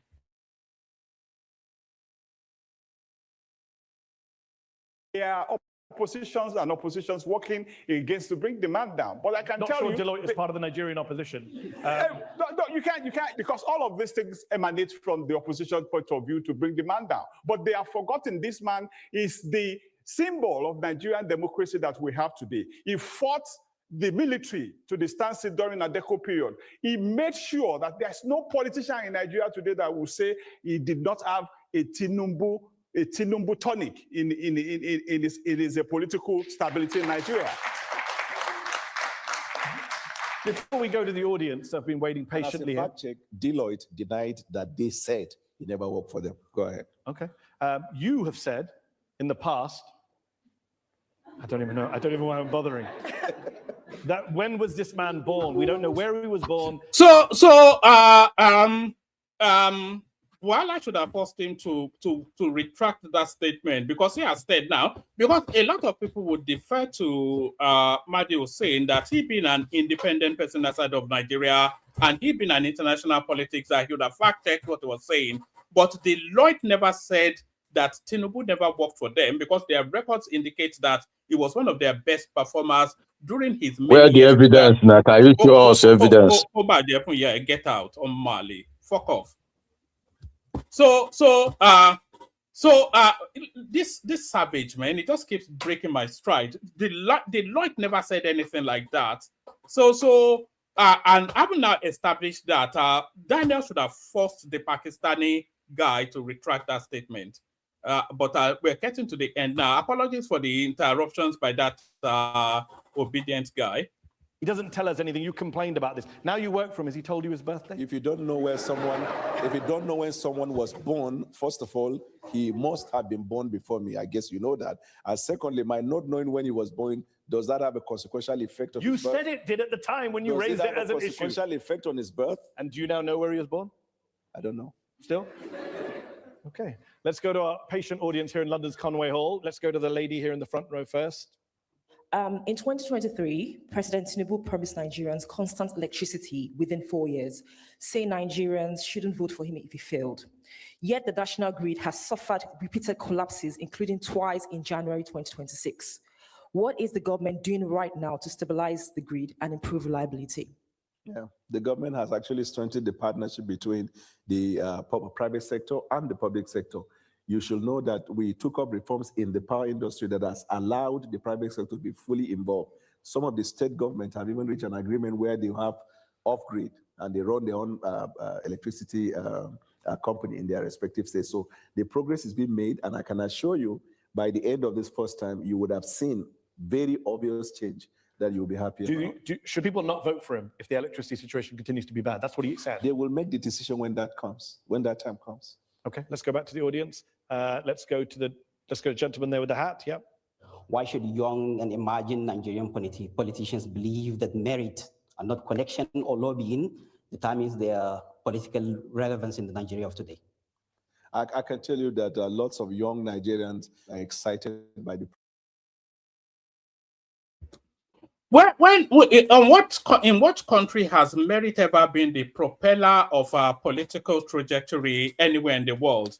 Which politician has ever emerged into the political space through merit rather than connection?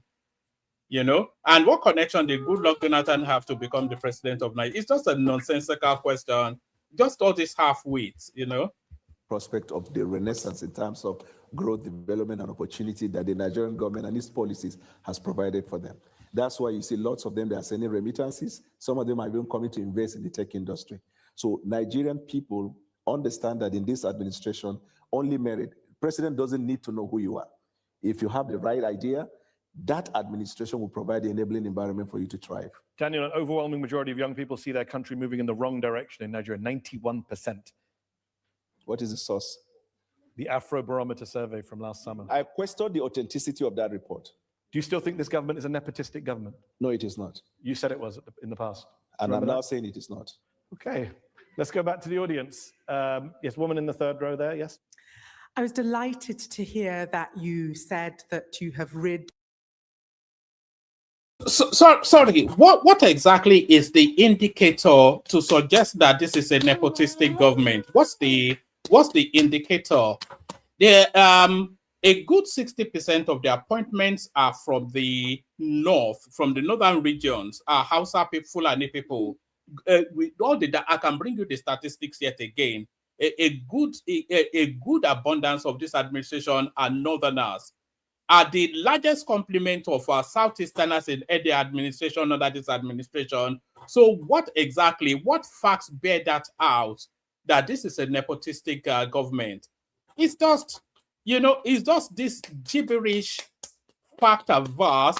Is telling us Deloitte and Touche denied that Tinubu worked for them, when it's a lie, when it's just Radio Biafra that said that.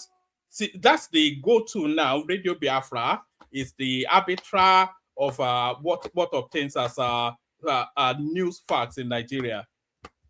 The oil industry of corruption. Given that fact, why is it that you allowed the oil companies, the oil majors who've been working in the Niger Delta for the last 70 years to exit without dealing with the corruption, pollution problem that has riddled the lives of Niger Deltans who are paying the cost, but without the companies being made to foot the bill? Yeah, so all the foreign oil companies that invested in Nigeria, they did so based on the agreement they have with the government. When this government came on board, we introduced reforms, including in the energy sector. Some of the companies who felt they couldn't bear, because most of the investigation found out, most of them were just rent seekers over the years in successive government. And so we decided that you have to play by the book. And they were not comfortable, they left. You don't have control over their decision. But in the same vein, shortly after that, you see lots of foreign companies that are coming to Nigeria to invest. Okay, let's go back to the audience. Let's go to, yes, gentleman there with the jumper there, yes. The current chair of the Independent National Electoral Commission, Professor Zowash Amopitan, made some disparaging and stereotypical remarks about the Hausa Fulani people of northern Nigeria, specifically the Muslims.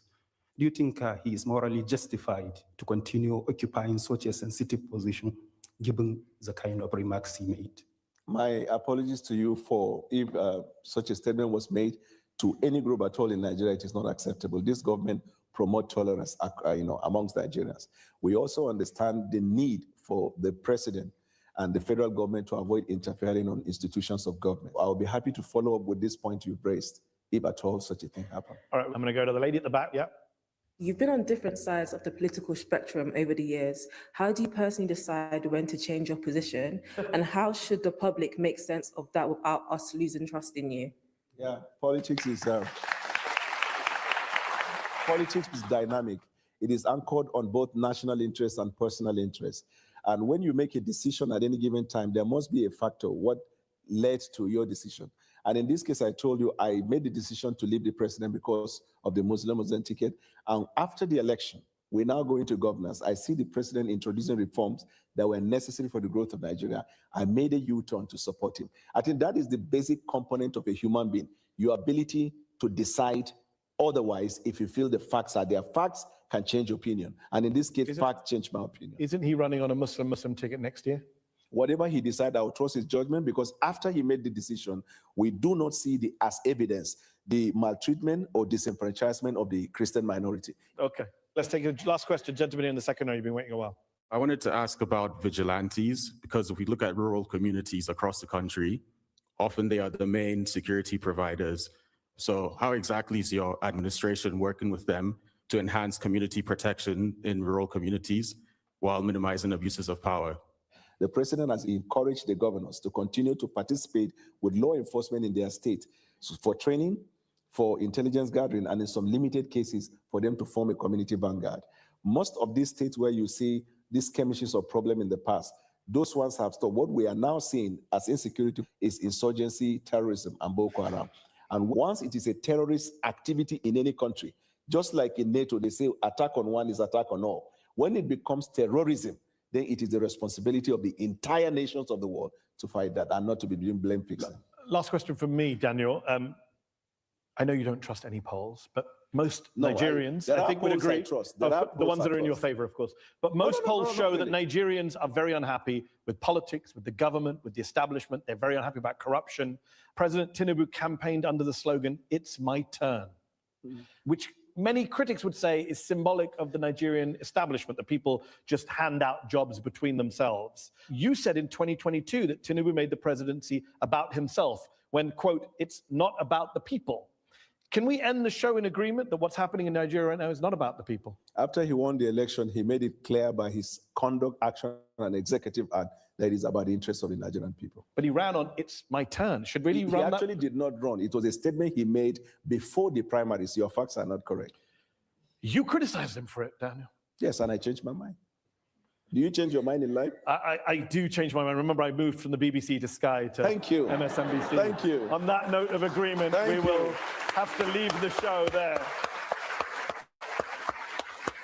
I will say thank you to our very patient audience here at the London's Conway Hall, to our panel of experts here, and thank you to Daniel Bwala from the Nigerian government. All right. Calling those miscreants a panel of experts is I think that can fall foul of the Trade Descriptions Act. They're just a bunch of miscreants assembled. And also, by the way, apologies to the audience if some of my inclement language in the course of, especially when that obedient guy was trying to break my flow, it caught me off guard and it annoyed me a little bit, but still, the foul language, apologies for that. But that is it right there. So we've got Fagba Miller still with us. So Fagba Miller, you've heard the full presentation now from Daniel Bwala. What are you making of it? A lot of people said he embarrassed himself, but I thought he put up quite a performance. What says you, Fagba Miller? Good day, Wama. I don't think that Bwala as embarrassing himself, because when I listen to all what they said, and I cannot find anywhere that I say, oh, Bwala has disgraced himself. Because when you see all what this guy was saying, it's just a speculation, and he could not even hold on to any fact that, oh, this is what I'm saying. So, yeah, it is just as we know, as all these people, they talk, they do, and they could not hold any fact, but they move from one point to another point. I don't want to call them a name, but I just want to, yeah, I don't know what you think about it, Wama. No, I think I'm on board with what you said. I thought Daniel held his own quite well, but you're joining us for the first time, so let's document a little bit of your politics. Going on 3 years, Tinubu now. Upcoming next election, February. What's your take on the Tinubu's administration so far, and what are his prospects for the upcoming election, January the 16th, 2027? Tinubu all the way. You know me now. The only point, but I've been listening to you for quite some time.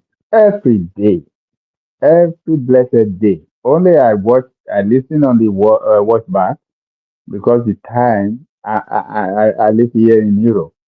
The time you come up, I will not be able to join you, but I listen always to the watch back. So we thank God for Tinubu to be at the end of the affairs of Nigeria now. We have had 8 years of Buhari that, it is what it is. But we have new sheriff in town now, and everything is taking shape. Fagba Miller, is it hyperbolic? Is it excessive to suggest that Tinubu is the greatest president that Nigeria has ever experienced? Have you ever, or even the only ever first president?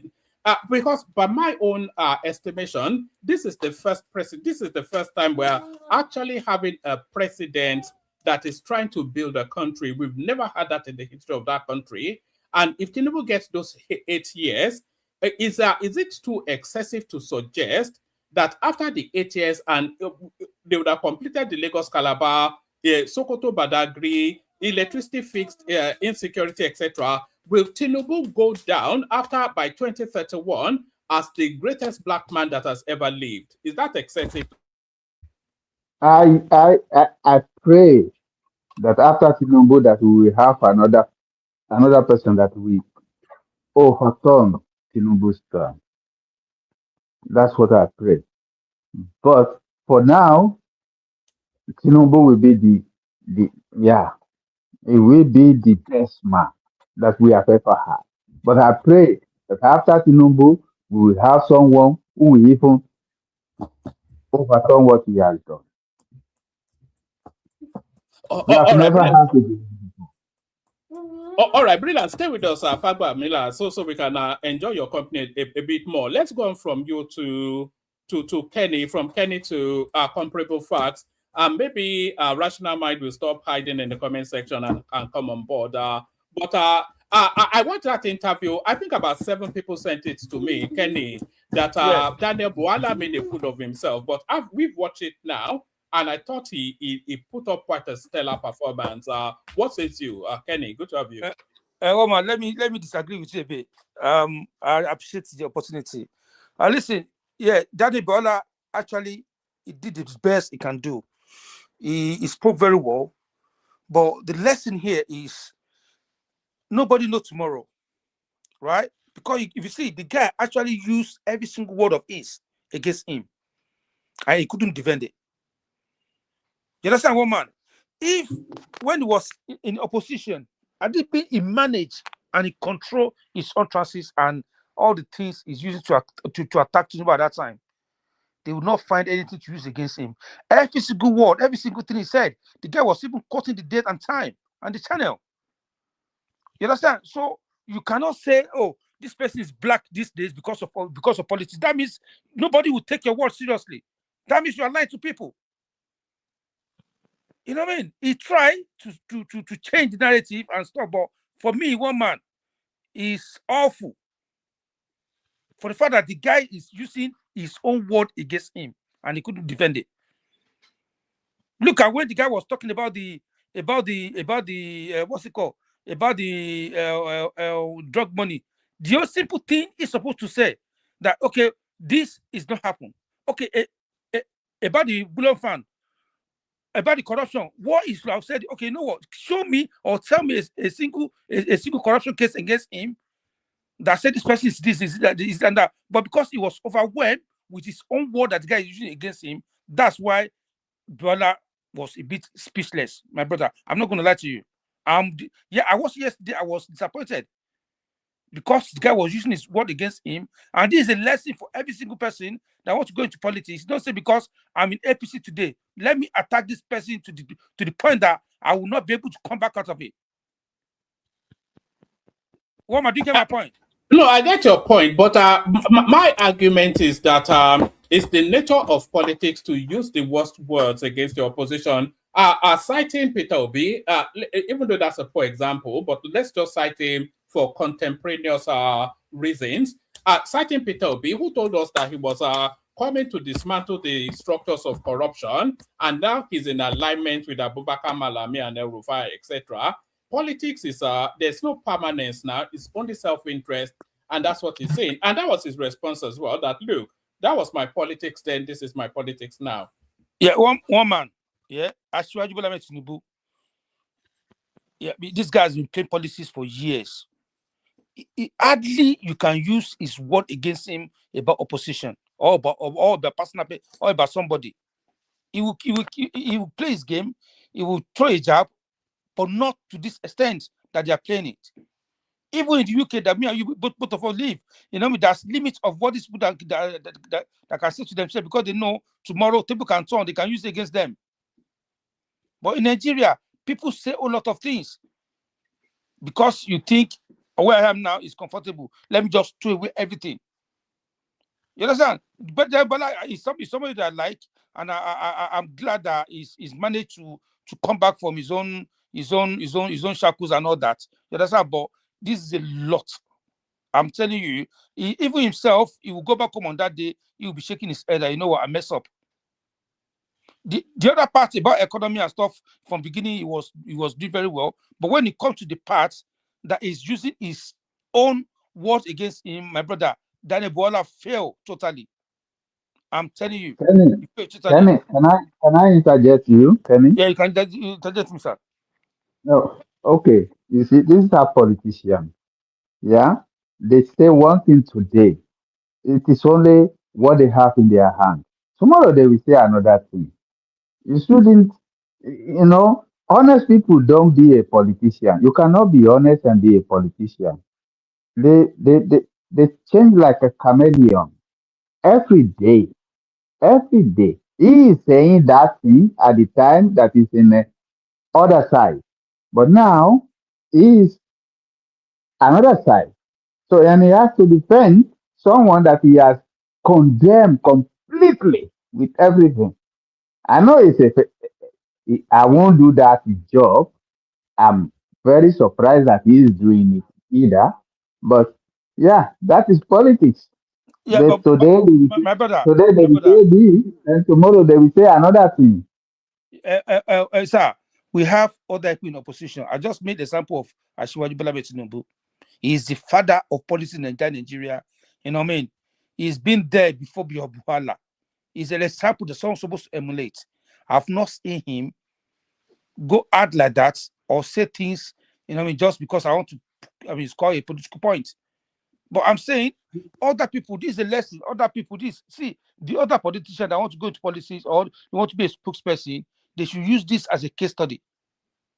That they should know that we are not the only one. Hold on, sir. That we are not the only one listening to everything they're saying.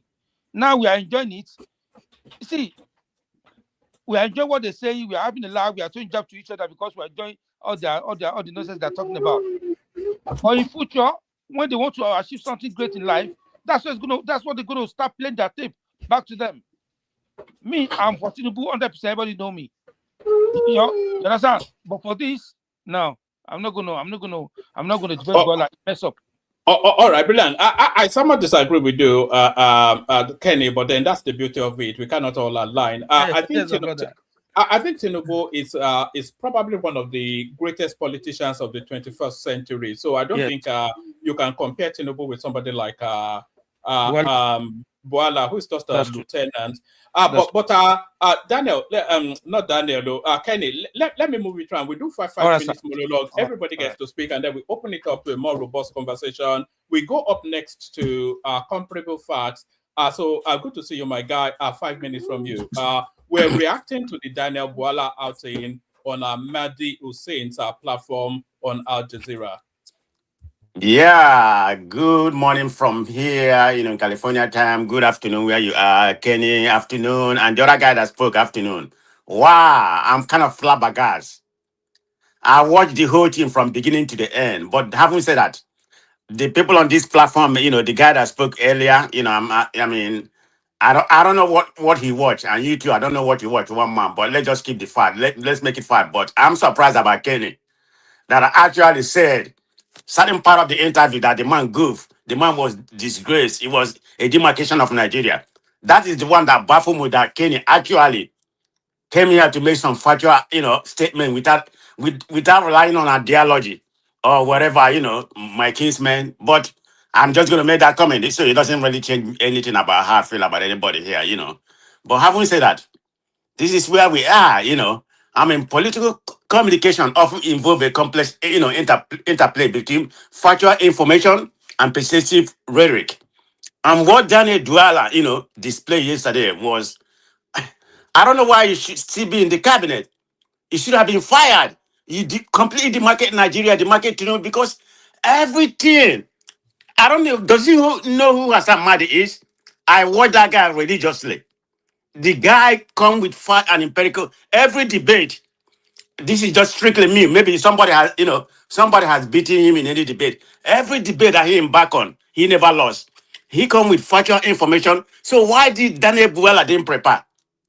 I mean, they are telling you exactly what he said, and you say it's not you. I mean, that's the part that that's the part I thought was disgrace. I'm not talking about him not coming to defend Tinubu. Yeah, you have to.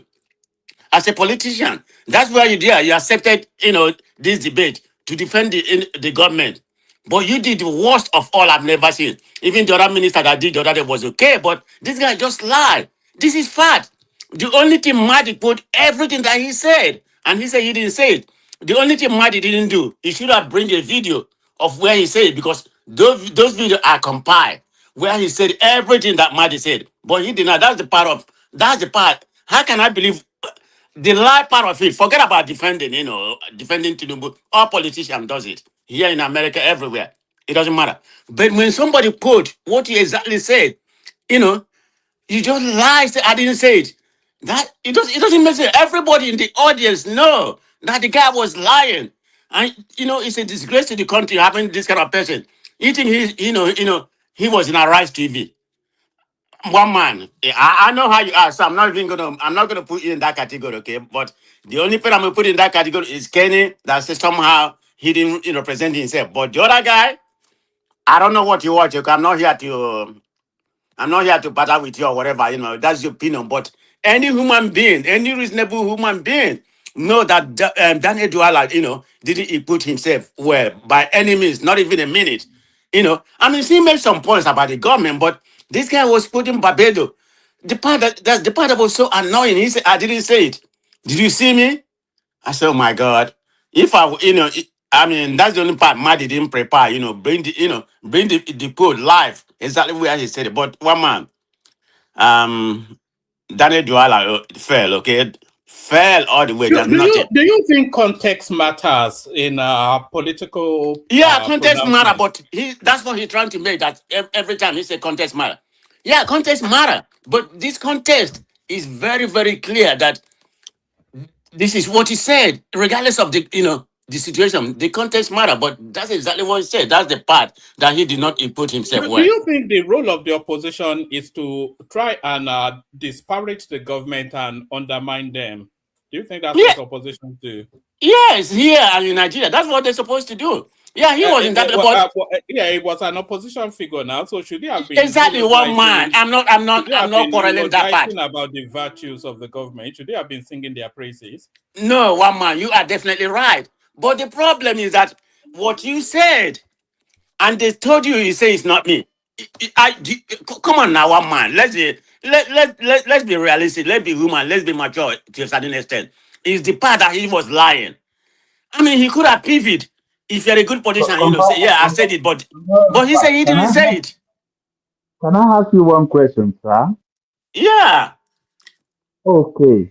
Well, Daniel Bwala was an opposition, and he said all what he said when he was an opposition. But now he has shifted the camp. He joined the ruling party. Do you think he should still continue saying what he was saying when he was opposition? Okay, thank you, brother. Politics is very dynamic and it shifts, particularly when it comes to Nigeria space.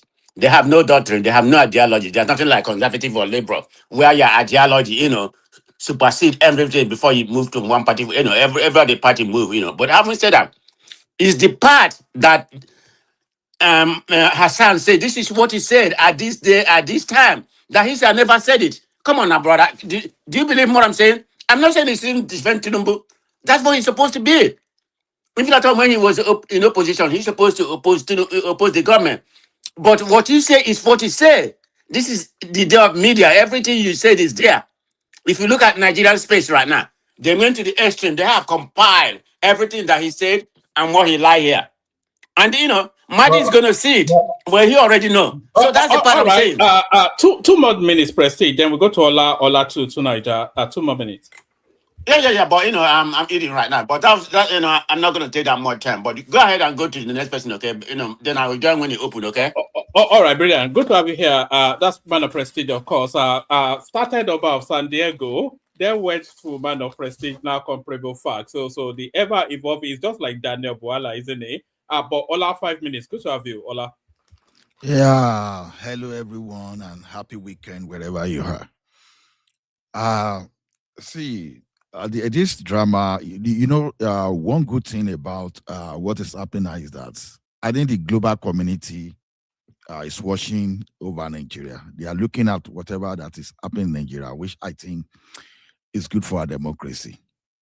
There's one thing that I said, and I think may help the country in the long term, is that it seemed like since the death of the Second Republic, we've actually forgot how to play politics, how to govern, because Nigeria is just a place with like a zero ideology when it comes to politics. So, and I think that's why the like of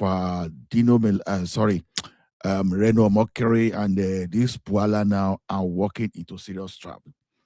Now, my question is this: Tinubu knows all these guys, right? But why did he try? Why did he choose them as part of his government?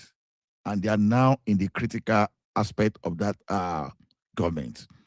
Is he playing like IBB card for them? Like, okay, you, Taiso Larina, Wole Soyinka, you've been critics of the government. Okay, I'm going to appoint you and let's see how you perform and you execute your ideology.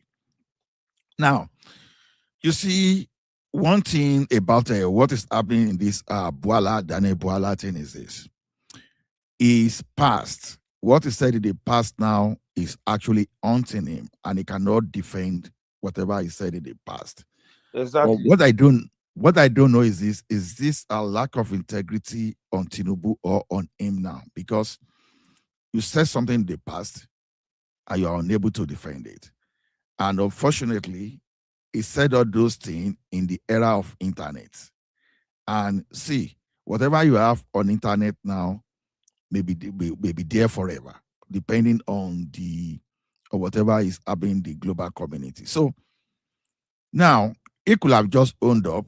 This is just my opinion, could be wrong, that sorry, I said all those things based on limited facts in the past.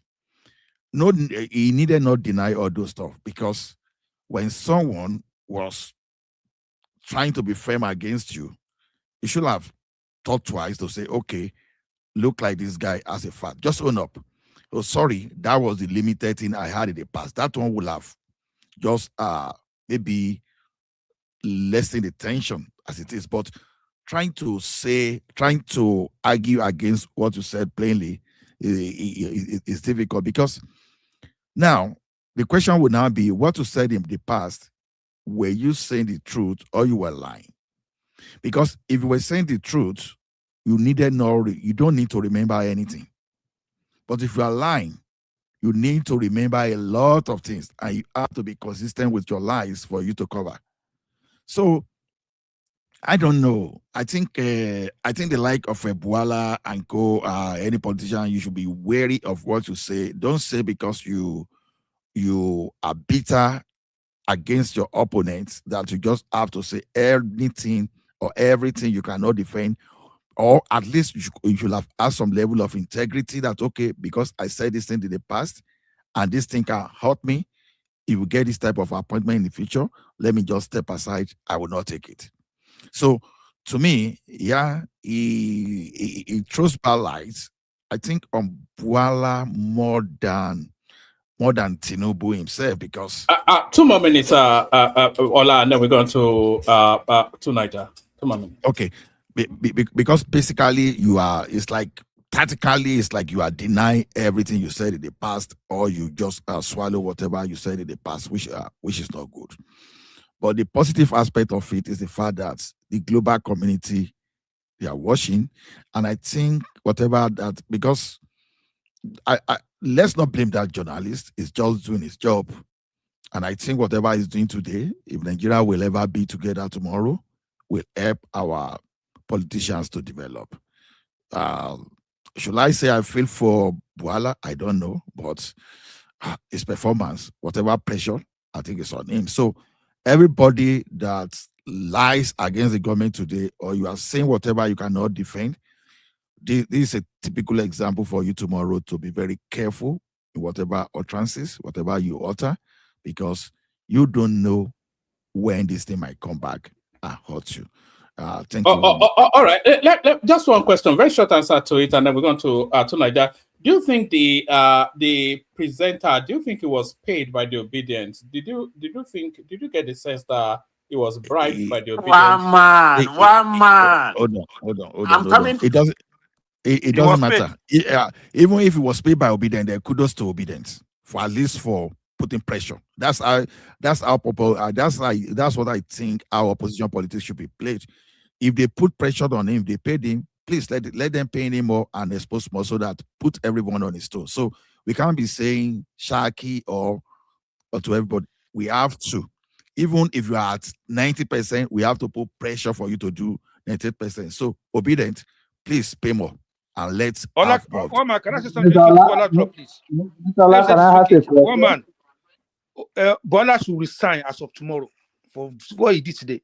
I'm telling you, he's a disgrace of his state. Haba, you go that far? Will you go that far? Yes, because honestly, you know me now. But one man, he is not bringing any political capital to the government. It's one He's man that not. will give you permission to ask question. If one man say, ask me a question, of course. You're a host now. Of course, Okay, Ola.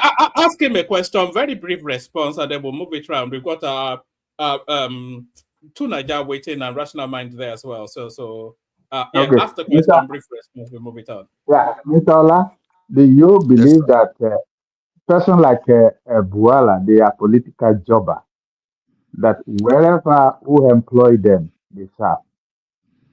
When Atiku has employed Bwala serve Atiku. And now when Tinubu employ Bwala is serving Tinubu. At least the fact on ground now, that is what he's saying. You understand? Yeah. Reno Mokere and Bwala, They are just political jobber. All what they say, they have to serve their. They don't. I don't think they are ideological. Well, we can just be betting on. No, they are just political jobber. It's just at least they've developed their brand around that, so everybody knows them now as political jobbers based on fact on ground. So you may be correct. All right, proving otherwise. Yeah. All right, thank you, Ola. So thank you, Ola. So stay with us, Ola. We go from Ola to Niger. On our way to Niger, we implore that every single person that is listening to us now should be subscribed. If you look at your screen and you are not subscribed, please correct that by clicking on the subscription button. Like as well as you're subscribing. So like and subscribe to help us push the numbers up. To Niger, with as ever some psychedelic take on whatever. To Niger, floor is yours. 5 minutes. Look at that. After all that build up. All right. I don't think we have him fully there. We go on then to Rational Mind, beware of spinners, whose views will not be too different from To Niger. Rational Mind, Otto Jometa. Hold on, one man. Yes. Let me ask a last question before Rational Mind coming. But Rational Mind, nice to see you. This is you, lad. Can I go, please, if you don't mind?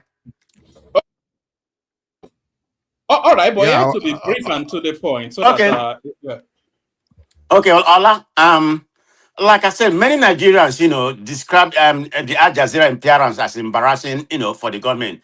Do you think that Daniel Bwala interview helped or hurt the administration image internationally? What do you think? Sorry. Yeah.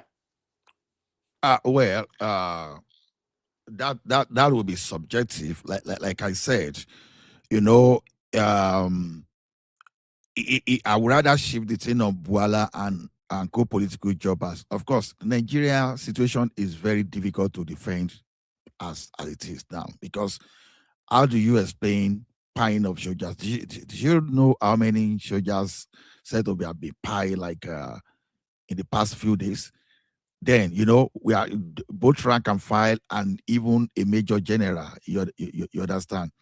So it's not really looking that good on Nigeria. But in as much as it's not looking that good, we need that pressure to do the right thing, because as you speak now, I think some governors are still even ready to even be paying bandits and still be doing political correctness, reforming bandits, despite our soldiers losing their life, for example. So if you see it as a bad picture on the government, they're good. Let the government struggle more and try harder to make everything right. So to me, I don't care whether they pay Nigeria bad or whatever. Whatever Nigeria can get from this, they should go and do very well and know quite well that the global community is focusing on Nigeria. So, thank you, Ola. Thank you. Okay, thank you. Yeah. All right, then. Rational Mind floor is yours. Surprise us with a positive spin on the Daniel Bwala space. Surprise. There's a positive spin. There's nothing positive about what happened. Bwala was just a clown. Adjust your mic a little bit. You're a bit echoey and distant. Yeah, because I've been talking about. I mean, Bwala is a clown. He's the clown that he is. He has always been. You know, people have said it all here. These guys, they do not have political ideologies or ideology, as the case may be. They are just kind of anywhere where they face kind of politicians. Whoever can pay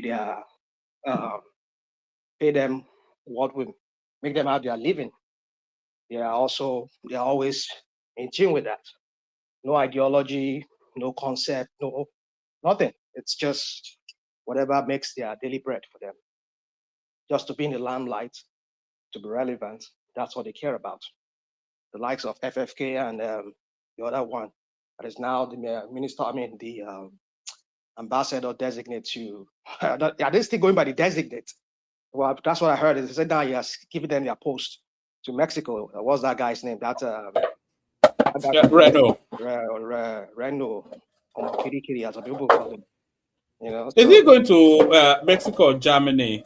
I think it's Mexico. That's what He's going to Mexico. One man, Mexico.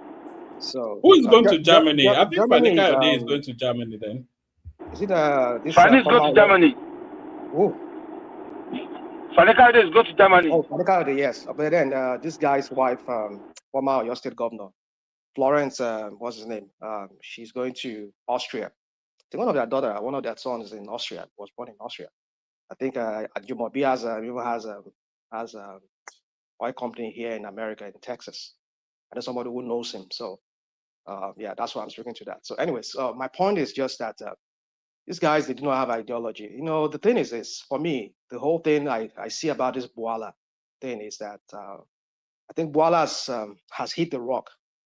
If Tinubu does not sack him or post him like this one here did to his Homeland Security chairwoman or secretary by taking her off the Homeland Security, then moving out to somewhere else. If Tinubu does not do that to this guy, then it's still, even if he does that, does that. It reminds me of what Jesu Tega said when he was alive, which that guy's dead to this very day. I'm still doubting it. If Tinubu does not have hands in it, or the Tinubu people does not have hand in it.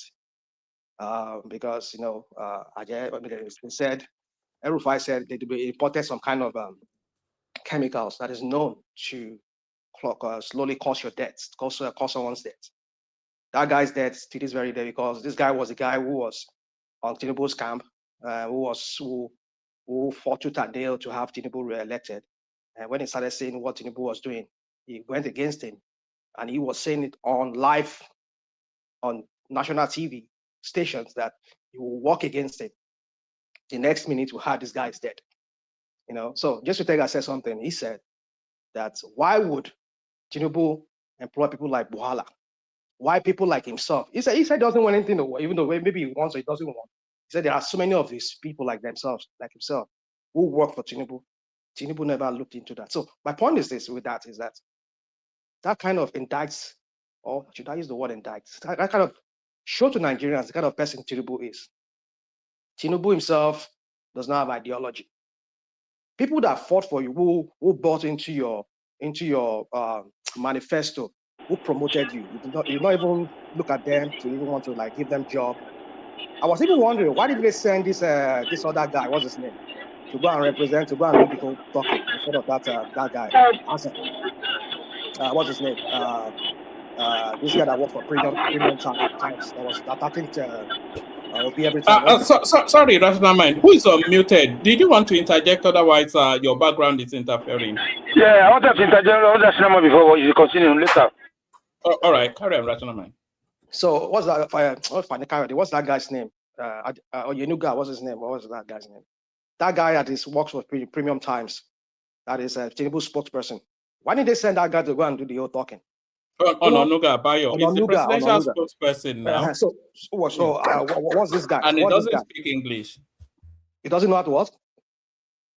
It doesn't speak English now, Bayo Ononuga, so he can't speak to an international audience. Oh, come on. One minute, one man. Didn't Ononuga work in the press before?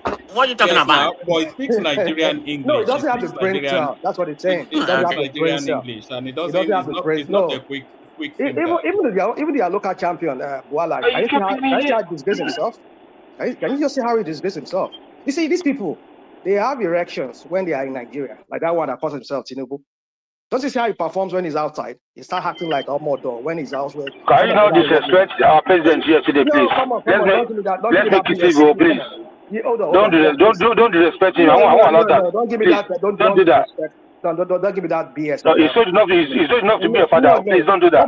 Woman, respect him. Mr. Kenny, please, let me talk. You have your say. Let me have my own say, please. Yeah, but don't disrespect him. All right, Kenny, let him carry on. And to be fair, Tinubu is a public figure, so we slaughter Peter Obi all the time now. So yeah, you go. So what are we talking about? So this is the same guy when he's out, when he's in the international, they're having international outing. Look at how he performs. Look at how he does. But when he's in Nigeria, he sits down like the idiot from that one in senator from Akpabio. We said he's on the throne. Yes, he's on the throne in Nigeria now. He can act like a local champion in Nigeria. But when he's outside, look at how he behaves like a Omodo.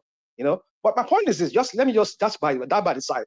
My point is just that these people, they only have this erection when they are in Nigeria. They talk to the Nigerian public because they're so bastardized. They're just so messed up Nigerian people. The way they think, they can't think straight. They can't think critically. That's why they can brandish all this their Agbado English, and they always brandish around. But why can't he perform in front of an international audience? Look at how the guy look at how the disgrace he brought on himself and he brought on Tinubu's administration. So that's what they do. That's what they don't have any idea. They don't even have how they have. Let me interject you, sir. Hold on, sir. Please, you just said something that is not actually true. All the interview has nothing to do with Tinubu government or policies. It's just about attack about Bwala person. You know what I mean? No. You see, there we go again. You guys come here. You spin things. This guy started with Tinubu. He was only corroborating what he said, trying to say about Tinubu. Sorry, rational mind. Somebody is saying in the comment section that they should have brought back Ajuri Ngalali. He's the one that can speak to the international. Well, right. I mean, come on. No, even Dinalake need to come back to that position. I said to God. My point is this. If Tinubu does not sack that guy, well, that still kind of shows the kind of person he is. Kind of, tells Nigeria the kind of judgment that this guy has, that he has a very, very. So him, as long as you can promote him, to him, it's not about the Nigerian people. It's about himself. It's about, trying to create this facade, this persona of, I'm a guy who just allow everybody, just like the one we have here in America. He's vice president. You know what this guy said before this guy became president. The awful thing he has said about Donald Trump. But then he became his vice president today. And you can see how that is panning out among their own base. Well, my point is, besides all of that, my point is just this, is that my takeaway from that thing is that these APC people, look at the one that calls himself APC London, whatever he calls himself. Look at that one that was talking like a kind.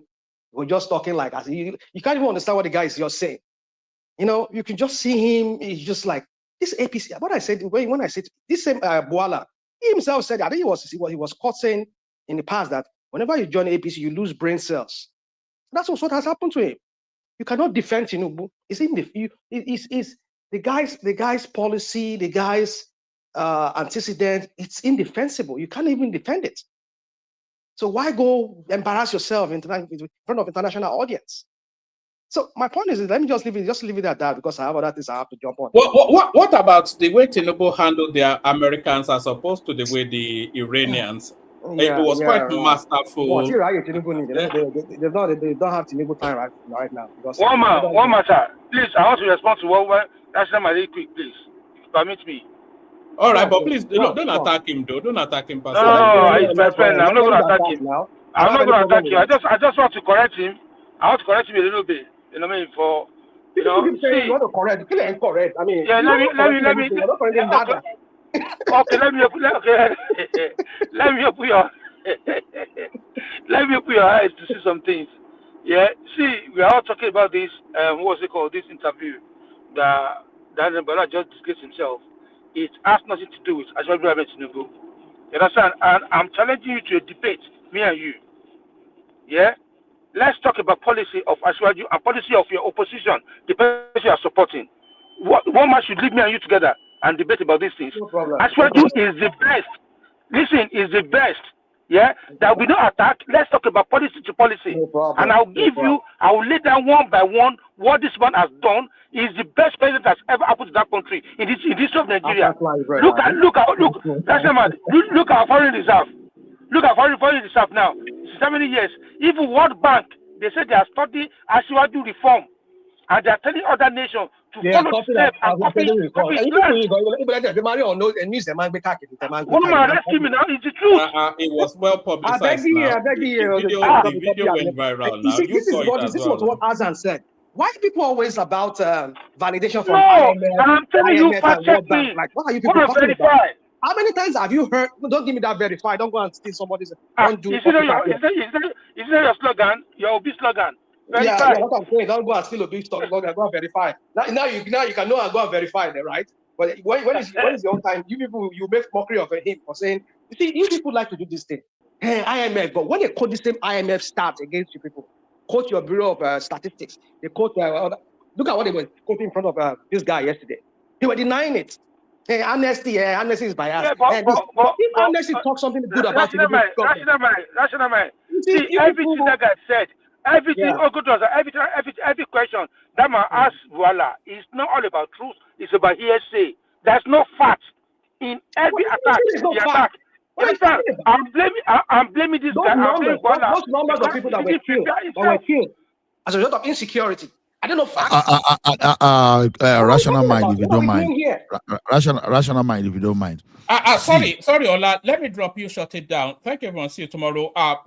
Wake up to Nigeria. Why are you leaving now? Why are you leaving? No, I'm still in the background, but I have to go and. No, I'm still here. I'm in the background. Mr. Woma, I have a question for you before you go, please. Yes. Okay. It has been a long that I hear from Ajani Koko, Mr. Kulata. What happened to them? Well, I don't know. You know, Ajani Koko is all right. I contact. I'm in touch with Kulata every time, so he's all right. Hopefully, he'll join us again at some point. Ajani Koko as well. I speak to him periodically. He's all right too. But you know, we open up the place. Whoever turns up. You know, they're with us in spirit if they're not with us in body. But I cannot give you an answer to that, unfortunately. You see Rational Mind now. We've not seen him for weeks. Here he is now. Maybe we'll see him tomorrow. Maybe we won't, you know. Yeah, no, hold on. I can tell you about Gulata.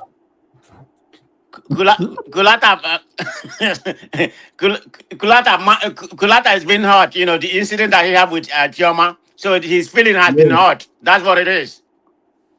Why is it still hot? Because, I mean, what's going on? I mean, he's not a man. I mean, you're having a beef with a girl. I mean, like with a woman, and then you're still acting like a... Come on, let me reserve my... Anyway, I think one man need to saw that I was missing on that day too. I heard what happened that day. Please settle that thing, please.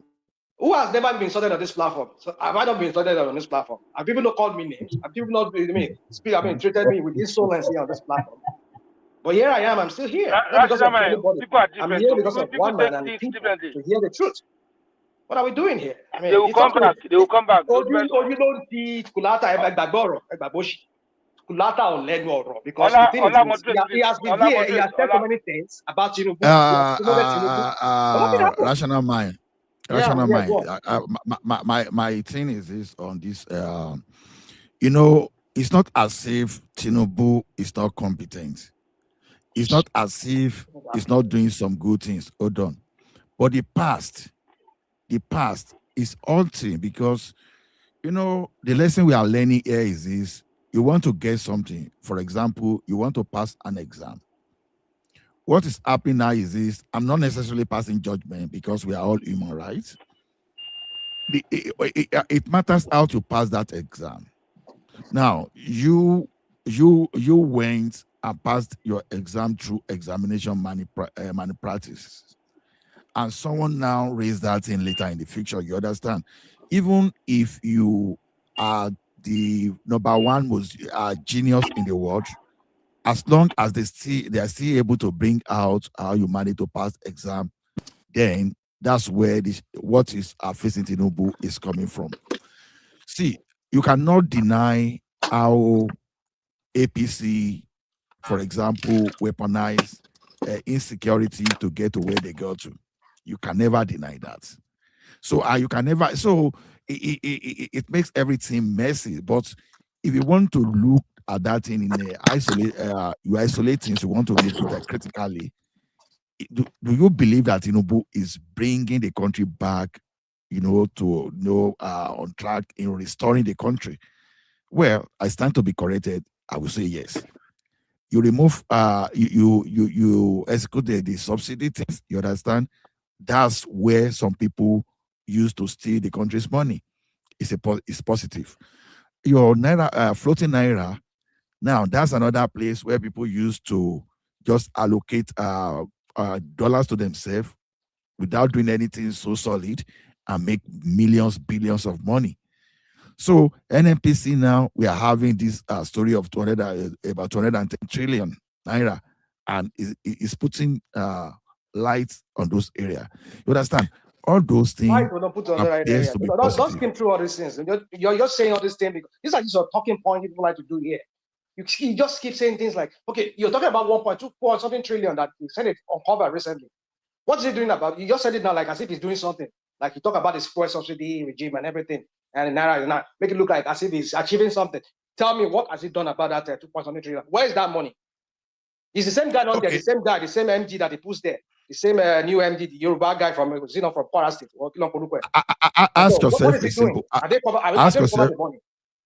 The Ask last one we had yourself a about it, they simple. said they wrote it off. See, They wrote the money off. Is that what they said?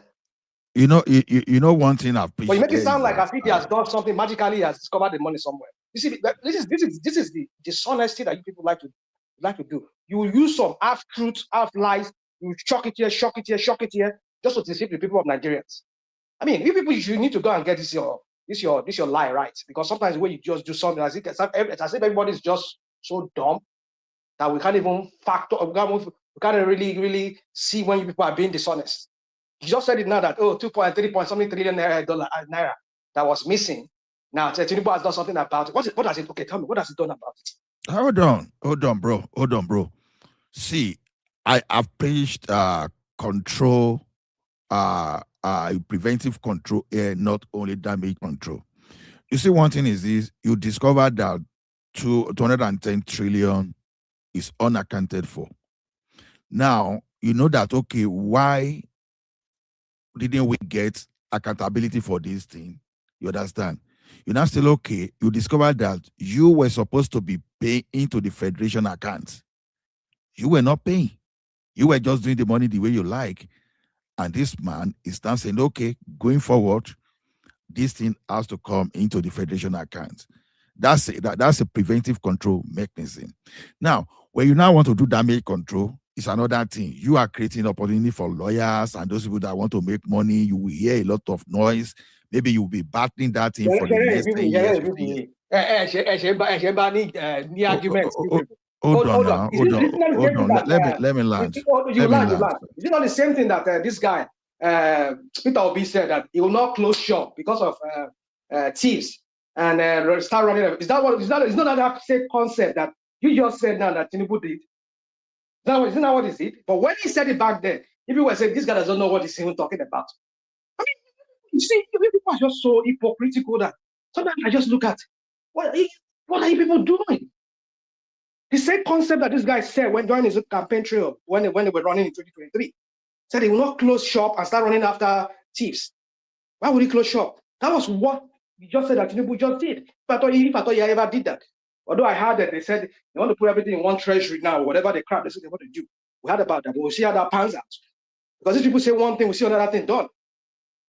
But is it not the same concept of what this Obi said? Is that what Tinubu is applying to the NNPC? That every money should now go into one treasury, to one account, rather than have this multiple Anyway, accounts that they have. I don't know why you direct that at me, but then let's listen to AKO to speak first. And so I know my time is all because you guys were interjecting me, but no problem. I need to bounce. But my point is just in conclusion. I know maybe other person needs to speak. But in conclusion, you see, you people need to stop this your crap of coming here and promoting Tinubu like I say Tinubu is some kind of like some be all and be all. Like what are we talking about? Tinubu is just a human being like all of us. I mean, like people praise this guy to higher heavens, like the idiot in Senate, because he's on a throne, like I see Nigeria is a monarch. What kind of leaders are we even electing in that country now? They don't even know what to say at the appropriate time, at the right time, how to even defend their policies, like the one I went to defend Tinubu Hazard. What are people doing? And people come here, you start having erection over things like that. That doesn't even make sense. You'll be brandishing some kind of stupid policy that it doesn't even make sense to anybody. In Nigeria, people will be like, look at the other people. They were slaughtering people in Borno State. That one from Borno State, the vice president was busy throwing around the philosophical talks in front of people. He was just throwing party every day, every Friday, every wherever. He keeps throwing party. When Nigerians are being slaughtered, taxpayers' money are being used to feed themselves, live ostentatious lifestyle. And you're here telling me about policy of what's policy and what bank did this, IMF did that. What are we talking about? How has that Can I just add something? I don't know if you can hear me. See, the entire thing is. We've called you on to Nigeria. We've called you for your 5 minutes. I'm done. Mr. Ola, you can let him go. Don't worry. We've called you earlier, so take your 5 minutes turn and go ahead to Nigeria. All right, thank you. So yeah, I saw the interview, and just to feel a little bit sorry for Bwala from the point of view of victims of this in Mehdi Hassan, is that you hardly go there and look very good, except you are there to tell the truth and nothing but the truth. And funny enough, most of the people that go there, they think they can outsmart him, and they find out the wrong way that they can't. At some point during the interview, Bwala started looking like a total joke, because almost from one statement to another, he was just making people laugh and talking nonsense. And I think they're just not used to being asked certain questions that actually point out that the answer doesn't make sense. And this is another thing that Nigerian journalism should learn from. Because when they ask our politicians questions, they talk nonsense and they just get away with it. And I can't believe how many times they asked him about the insecurity situation in the country, and he was just like, we are doing our best. What do you mean you are doing your best? You're not doing anything. You're not doing anything. This week, today now, I hear that they kidnapped about 100 people again. This is the thing that they do. They just tell us that they're doing something. They're not doing anything. And the idea that I think somebody said something about President Tinubu did something with, he handled Trump. This is the game we play all the time, isn't it? That's how we sold our people to Igbo people, because we handle them. We're handling them when we're selling our people to them. We keep twerking for foreigners and thinking that we're handling them, because we think that the hardship that we are avoiding is not going to come, as if we are not already dead. Look at us. Look at our nation. And do you know that the Nigerian government went and signed our health records to foreigners? Do you know that? Now, every Nigerian's health record that is available to the government is forwarded to America. And they bring American expertise into Nigeria to be collecting our DNA materials and everything and send back to America. Because America wants to claim on paper that they want to use it. They want to use Nigeria and many African countries as their kind of early warning system in case there's a disease outbreak. This is what our people do. Then in the tax bill, they give our data to the French. They are selling us bit by bit, as if they've not sold us already before. They're still not bit by bit. Now we have one in Nigeria. What kind of game? I don't. Maybe I'm beginning to lose hope. Actually, we are done. I don't know why we're bothering. Why don't people? If these want to take us right now, they can take us. Maybe the only reason why America is not daring to do it because they know that they have a lot of black people in America that will cause a lot of trouble for them. Maybe that's the only reason why. After they deal with those black people, they might come back directly to us again. This entire thing is a joke. We are a total joke. America doesn't share health data with us, but we give it to them. You see, when Trump was threatening Nigeria, I think many Nigerians were busy supporting him. Like the mumu we're supporting him to threaten Nigeria, forgetting that this guy doesn't care about you. All he cares about is whatever the president, whatever he wants from our leader. And our leader now, given how conciliatory they are, very very conciliatory. Welcome. Take whatever you want. Take if you want our people's health data, our women's this in genetic material and everything. Take the record. Take it. Do whatever you like with it. Niger, you know your people that want to do that. They're asking for Trump to come. Then the people that are asking for him to come, they too, their mumu too is not wear trouser. Because our people, they don't have foresight. They can't see the bigger picture. They are all into their feeling. And these are men who they are all into their feeling. You invite foreigner and you forget that Trump himself, whenever he goes to any country, he will still leave the people that you hate in power. What did he do with Maduro? He took Maduro out and left the other people in place. You think he cares about? He doesn't care about the people of Venezuela. He just cares about the he doesn't like. To Nigeria, but look at it this way: asking Trump to come does not necessarily mean it will come automatically if he has no loopholes to come. So we created the environment, not necessarily because people are shouting. Now, if there was no terrorism in Nigeria, for example, if there was no genocide in Nigeria, for example, even if people shouted from now to tomorrow that Trump should come, Trump will have no basis of coming. So the reality is that we've messed up. No, of course, we hide under excuse. Okay, now assuming there was no genocide and all those stories there, do you think Trump will say, okay, I'm going to Nigeria because you are Nigeria and I want to take over your resources? He will not say that. He will say the Nigerian government represents a threat to Nigeria. He can make up anything. Look at Cuba now. That's exactly what I'm telling you. You understand? Okay, you are in Nigeria where your former... Any nation has an excuse to be attacked. Any nation has an excuse to be attacked. There's no perfect nation out there. But your leaders, they've been dining and whining with terrorists.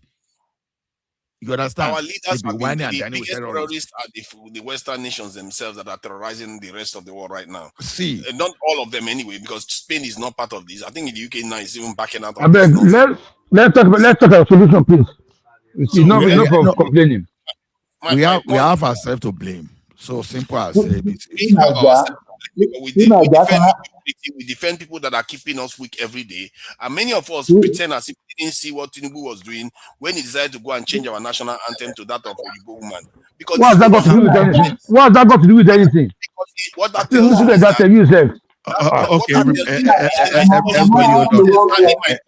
everybody hold on. 1 minute. Nonsense. Hold on. To Nigeria, 1 minute more so that we usher in AKO to speak. They just 1 minute already. I barely spoken and they are 1 minute already. He barely even said anything before you started saying 2 minutes. I've been at 2 more minutes remaining. No. What do you mean? Wait, guys, wait. So no, rational mind, don't do that, please, because I gave him 5 minutes and I know when he started. You understand? Yeah, so you were interrupting me, and you were not even stopping the time. I know they interrupted you. So who among you knows the time? You started that. And other people spoke more than 5 minutes anyway. I was here. No. He barely said anything. before people started No, targeting no, Rational Mind, don't do this, please. Don't do this because you don't know when it started. Tell me Rational Mind, why are you being biased now? Rational Mind, why are you doing that, Rational Can you Mind? allow him flow? Can you allow him Ah, flow? Can you allow him I'm Mr. being Ola, biased. please, just allow him to I'm not finish. saying what you Mr. want to hear. Ola, please, just Suddenly allow now, him to finish. you care about time. Since when do you care about time? Mr. Ola, please, just hold on, allow him please. to finish. Just give benefit of Hold doubt on, and please. just allow him to finish. No, because no, AKO, because we need to move to you then, Uncle Ben. No, so we have two people that are yet to speak. So, to Niger, I give you 2 more minutes. So I think that is fair All right, enough. thank you. Thank you. So the point I was making was that our leaders keep selling us out every day, and we make excuses for them until things get out of hand. Like now, it is practically gotten out of hand. I'm at the point where I've just given up that this whole thing may be already over for us, because our generation, we are done for. And if there's a new kind of Berlin conference that comes in place and we are going to be oppressed, if you think this one we are experiencing now is bad, watch what is going to come next.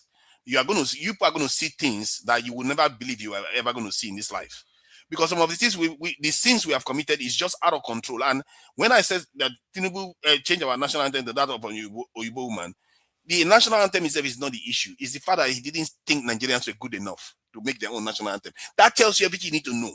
I watched an Oyibo woman come to Nigeria. Those are Oyibo people that drive a car from Europe and they want to drive it through Africa. This Oyibo man was driving to Nigeria. He saw 2 policemen. The policemen were calling them colonial masters, and then told them that we are the same people, that their queen is their mother. They didn't. The Oyibo people were talking to them, so they said they didn't even dare to tell him that the queen is already dead. Our mentality, and it's because of our leaders. They don't tell us that we are our own people. They make us think that we are part of another nation out there that we don't belong to. The entire thing is a shambles. We don't. This official language is not our own native languages. The gods we worship are foreign. Everything we do is for foreigners. And now our tax information is sent to France, and our health information is sent to America. What else are they? I can't even count how many things else they've sacrificed. Our security. Oh no, Americans. 30 seconds more. That one now. What is there we control anymore? We are here arguing about thing. According to somebody that says this earlier on, when all these people go outside, they are nobodies. They come to Nigeria, they start behaving like gods. Even in Nigeria, they are not anybody. Because the moment people come here and tell them, hey, give me that, they will surrender it very, very quickly, like Tinubu surrendered everything that they asked for. He gave it to them. Thank you. Okay, thank you, to Niger. AKO, it's your turn now. You have your 5 minutes, so please fire on. I just wanted to say that interview, I was happy that interview took place.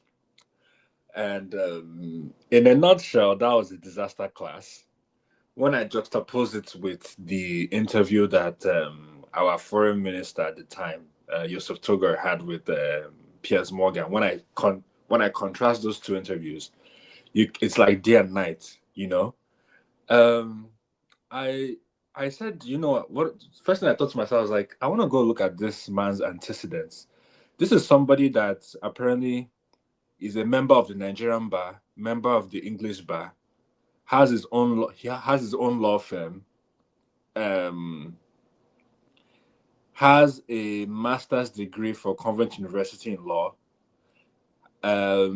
pursued a PhD research, but you can tell that all that doesn't reflect in the way he speaks or his cadence, and it shows to you that there are levels to this thing that we call being a spokesperson or being an ambassador to a nation, and I think David Bwala, to a larger extent, is kind of reflection of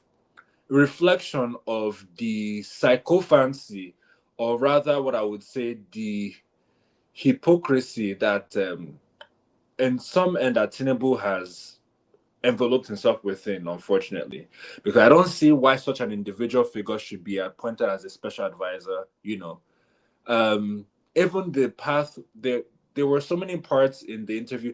I think the part that really made me laugh was when he said, when Mehdi Hassan said, "Oh, you said Tinubu has built a militia," and then he said he never said that, and they had to pull up the clip of him saying that. So it just goes to show that the guy was not prepared for this at all. And I think, I appreciate that was because Mehdi Hassan he's very thorough, and he knows what he's talking. He makes sure he cross-verifies anything that he's asking, he's verified it 3, 4, 5 times before being able to speak about. He knows how to piece, thread an argument, So all in all, it was just disaster class. I think after this interview, Tinubu should get rid of that guy. He should not longer be an advisor. He should Can I say something? Can I say something? You said something earlier. You said about Bwala. You know that Azan said that he prepped himself for that interview. He had this whole thing on internet saying that, oh, we are going to be ready for that. No. That was a fake, but that wasn't a proper preparation. That was just, to show people that, hey, I'm doing something. I know. What I'm saying nothing. is that he alluded to that. I mean, he referenced that. And even made the reference. He said, but we saw a video of you saying, and he wasn't able to even have a coherent answer to that, So it's just very funny. I'm happy. I'm very happy it happened. It's a disgrace, an embarrassment, but I'm happy it happened because some of these people are I'm sorry to say they're useless. Sometimes to Mr. Tunaja's point, it makes me think like on a grander point, like what are we really doing in our country when you have figures of this stature come to such I don't want to say consequential, but such important, crucial events such as this, and they are not able to even provide a coherent or honest discussion around what they're acting as is like they're acting as spin doctors. Even if you were a spin doctor, as spin doctors exist all over the world. But at least be intellectual in how you reason and how you discuss. There wasn't any sense of intellectualism from this Daniel Bwala guy, and I was laughing throughout the whole interview. I'm like, this man is ridiculous. I don't know. I don't even know what to say anymore. Can I ask you a question? Yeah. Can I ask you a question, please? Yes. Do you think that Ebola expected that kind of question from that guy? That's why I said All he the wasn't questions, prepared. all those personal questions that was him. I don't think he's expecting it. I think he's expecting it. Because if he's expecting it. But Mr. Kenny, right? When Yeah. you're doing an interview, right? Okay, typically, right? Depending on the interview, right? The interviewer might have a prep session where they might just run of show, like for you to know the type of questions that be asked, so that way you could prepare yourself, right? But in this context, right? This is not that type of interview. This is more of a kind of like similar to what was that BBC show that was it Hardline? Well, Basanjo was interviewed. It's kind of those type of yes, Hardline, hardcore or right? something. Yeah, exactly. Yeah. It's kind of that.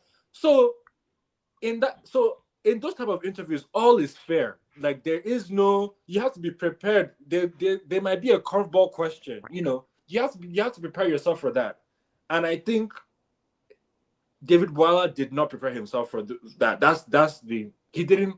They say poor preparation prevents poor performance, and unfortunately, this man prepared woefully for such.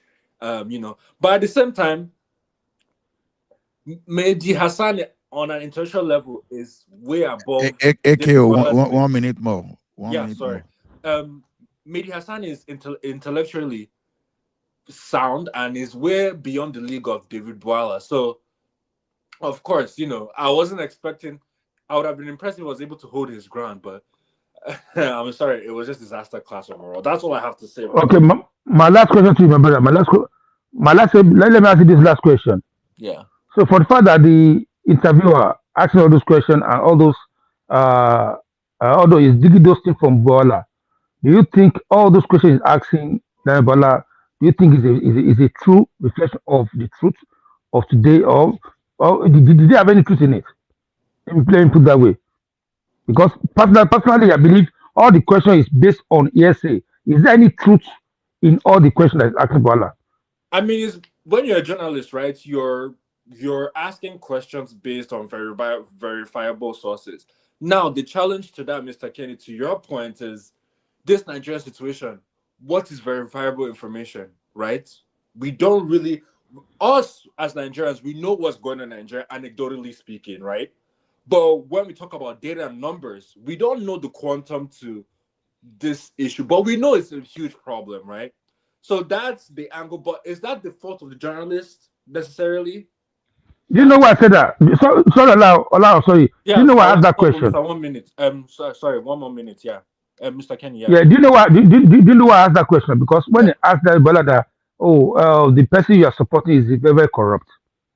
There is no, the man himself should know that there is no any court of law that pronounce him as a corrupt person, or maybe any judgment against him in any court of law in the world.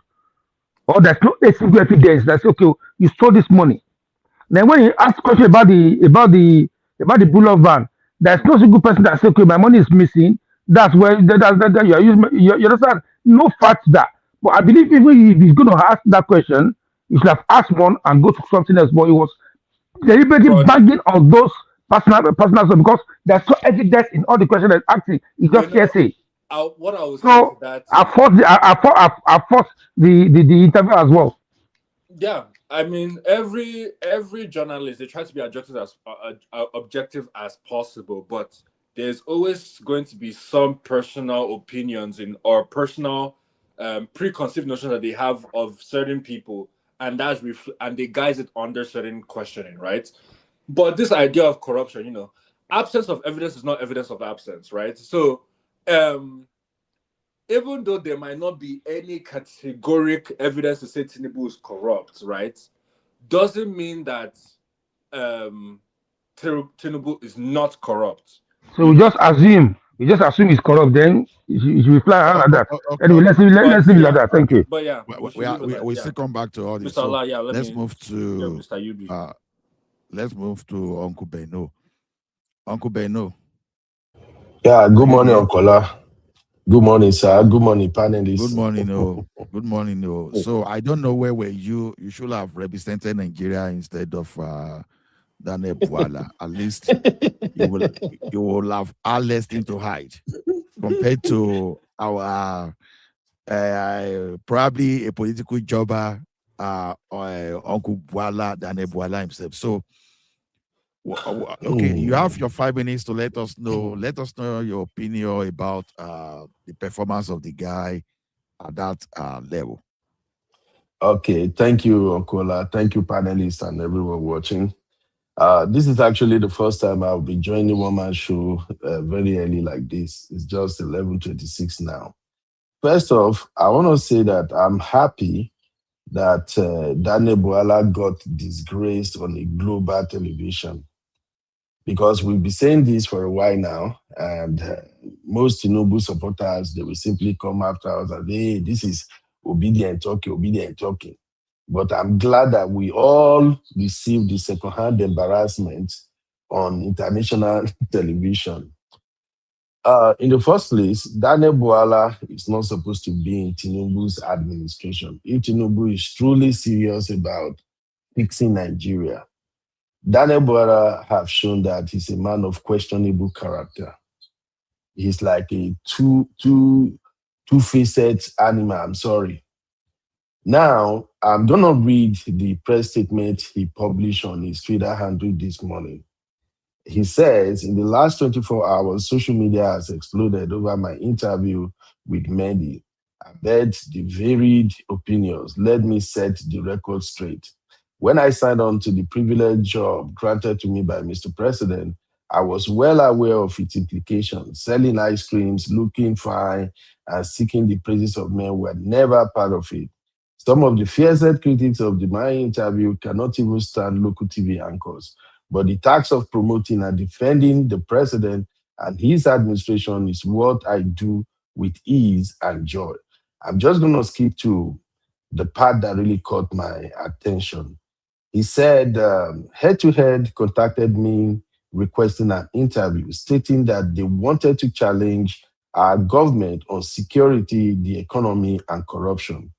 Nowhere in our almost 6 months of communication did they mention that they were going to challenge my past. If that had been their plan, ethically and professionally, they were supposed to inform me so I could prepare my response. But that's okay. Ethically, that is on them, not on me. Now, what I just want to emphasize there is this. Bwala has no integrity. And we've been saying this all along. I remember a couple of occasions when I was here on this panel, and we're talking about President Tinubu's performances. We have always emphasized the fact that Tinubu is doing a terrible job when it comes to security, when it comes to insecurity and corruption in Nigeria. And I'm glad that a renowned journalist like Mendy can actually brought the question of corruption back to face Bwala. And everything he asks Bwala, there are tape from the past interviews of Bwala himself on Nigerian television where he said the opposite. So what are we talking about here? Bwala is not supposed to be in Tinubu's cabinet. If Tinubu is truly serious about managing Nigeria and taking us to the promised land, what the interview just exposed to us is that Tinubu have this caliber of men in his cabinet that does not mean well for Nigeria. And they can't even defend what they are doing. The job of Bwala is simple. Like one of my brothers said here earlier, Bwala's job is to come and spin whatever negativity that the administration has put himself in. And he did a terrible job. So, Onkola, the interviewer used Bwala's words in the past against him. And unfortunately, he can't even defend himself, not to talk of defending the president. It's a disgrace. It's a disgrace. I'm still going to do, when I have time, I will do my own show on all of this. But I just want to say that. Can I ask you a question? No, sir, let me finish. You can't ask me a question right now. Because I've Oh, yeah, continue your rubbish now. yeah, I've had a couple of questions you asked already, and you weren't being objective, so I'm sorry, sir. When Bwala was Because you asked, started speaking your rubbish. Because Thank you, I agree. you think I'm like, you start speaking your rubbish, you're talking rubbish and rubbish and rubbish. No, That's no, why you no, speak all no, the no, time. no. you, Don't sir. say speaking rubbish. Nonsense. Thank you, sir. You're Thank talking you. rubbish now. Thank you. I appreciate you, sir. So, Mr. Ola, my own submission is simple.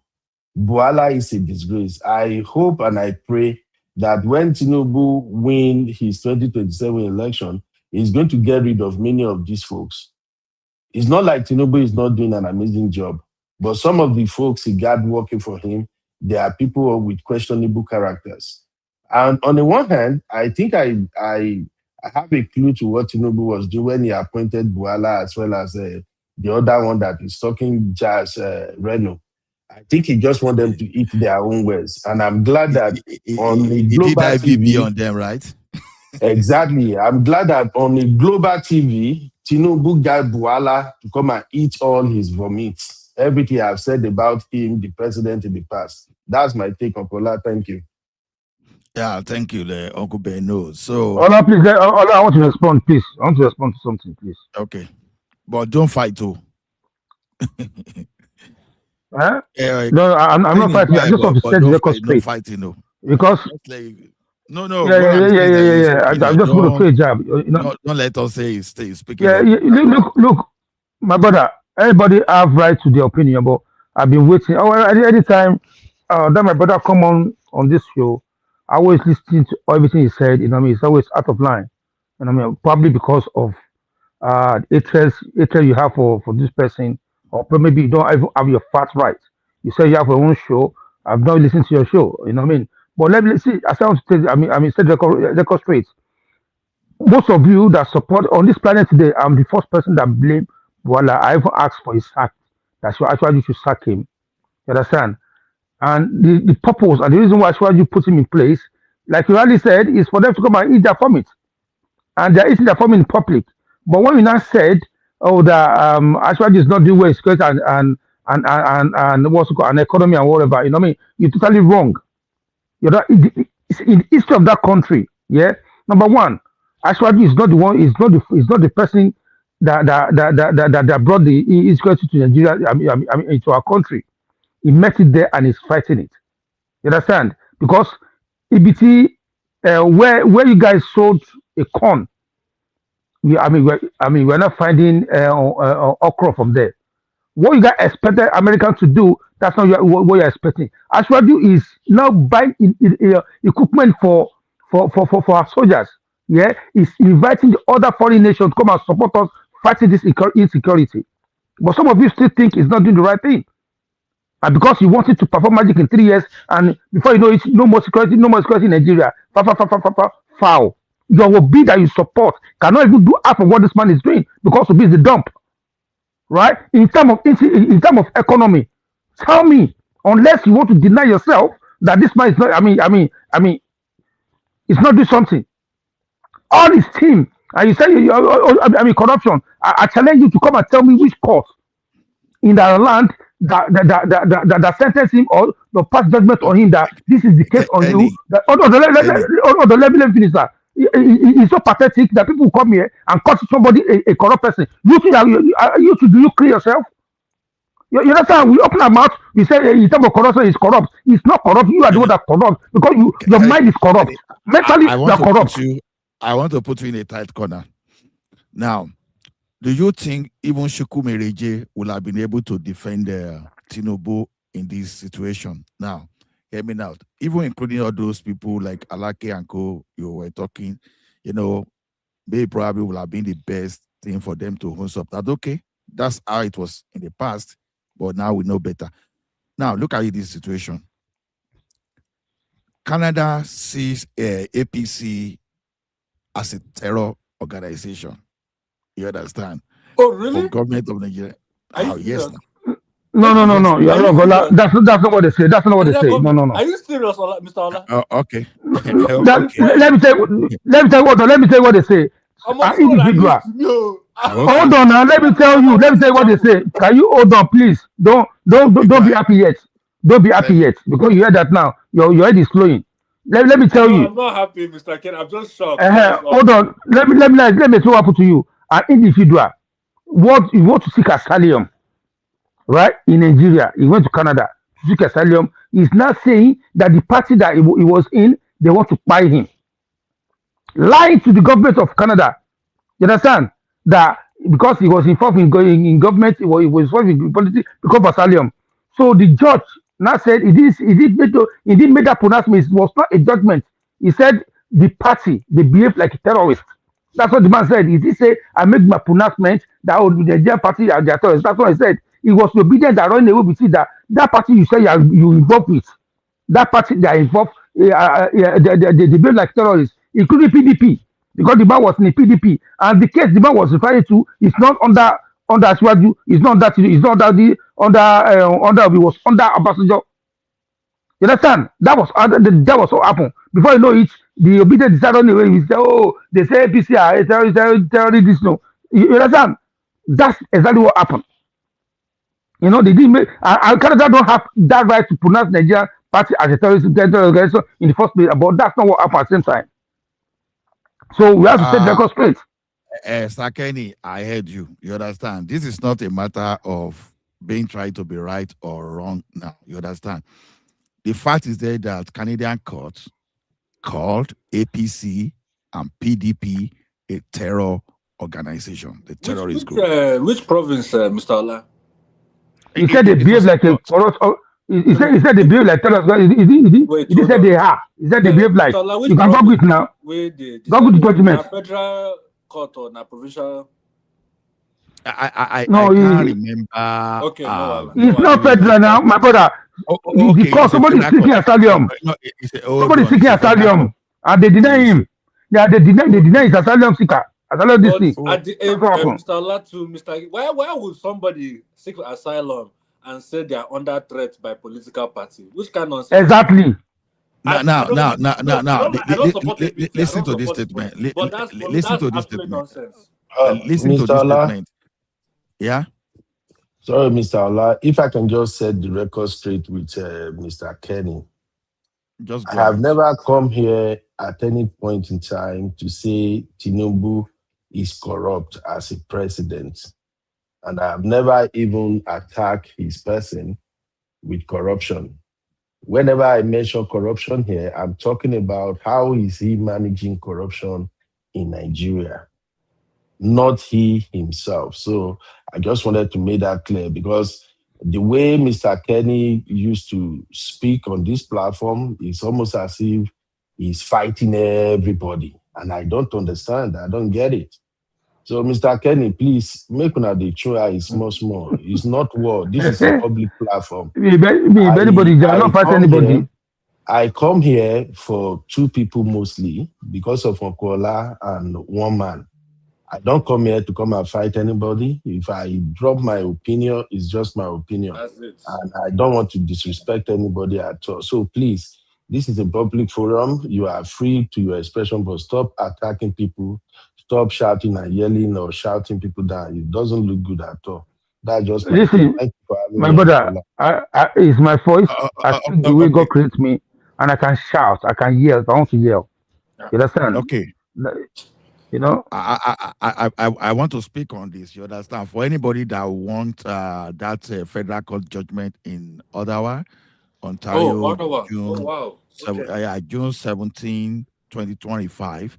Wow. So the court judgment is there on public, in the public space, and the dockets, the docket ID is IMM. Yeah. 659124. Then the citation is 2025 FC 1093. So now this is a court now that is describing APC and PDP as a terror organization, and their excuse being that their disposition to terrorism in Nigeria and how they've handled the democratic process. So, well, it's for us to argue against it, but that is, I'm just saying that's how that's the decision. no, can you read the judgment, please, my brother? Read the judgment for us. Maybe you have it. You read it the way the man said is it. lengthy now. Mr. No, that part that he said, this, read it. At least there's a context. Read it at least halfway. Let's understand it. Okay. Because that's not the true definition of the judgment that man passed. That's what the man said. Now, see, now I will read it from page 2 of it. So now they now say, okay, the IAD reverse the ID decision have found that the evidence was established on reasonable ground to believe that, pursuant to paragraph 34, subsection 1 F of IRPA, and so the applicant was a member of an organization that has engaged or will engage in acts of subversion against democratic government, institution, or process as they are understood in Canada. So that's one of it. So I will look for that. The other strong. one. That's very strong. So I will look for the other area. Ola, sir. That part you just said. What do you understand about that part? Let's digest that part before we move to the next. So we understand the context of this thing. I'm not a lawyer, but the fact that the man said he engaged he said he engaged in an organization. You know, read that part. Let's just have all of us go through.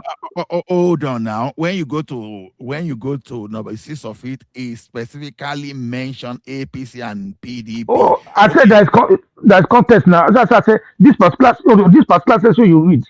When he say he engaged himself in organization, read that part. So we hold that in our left hand.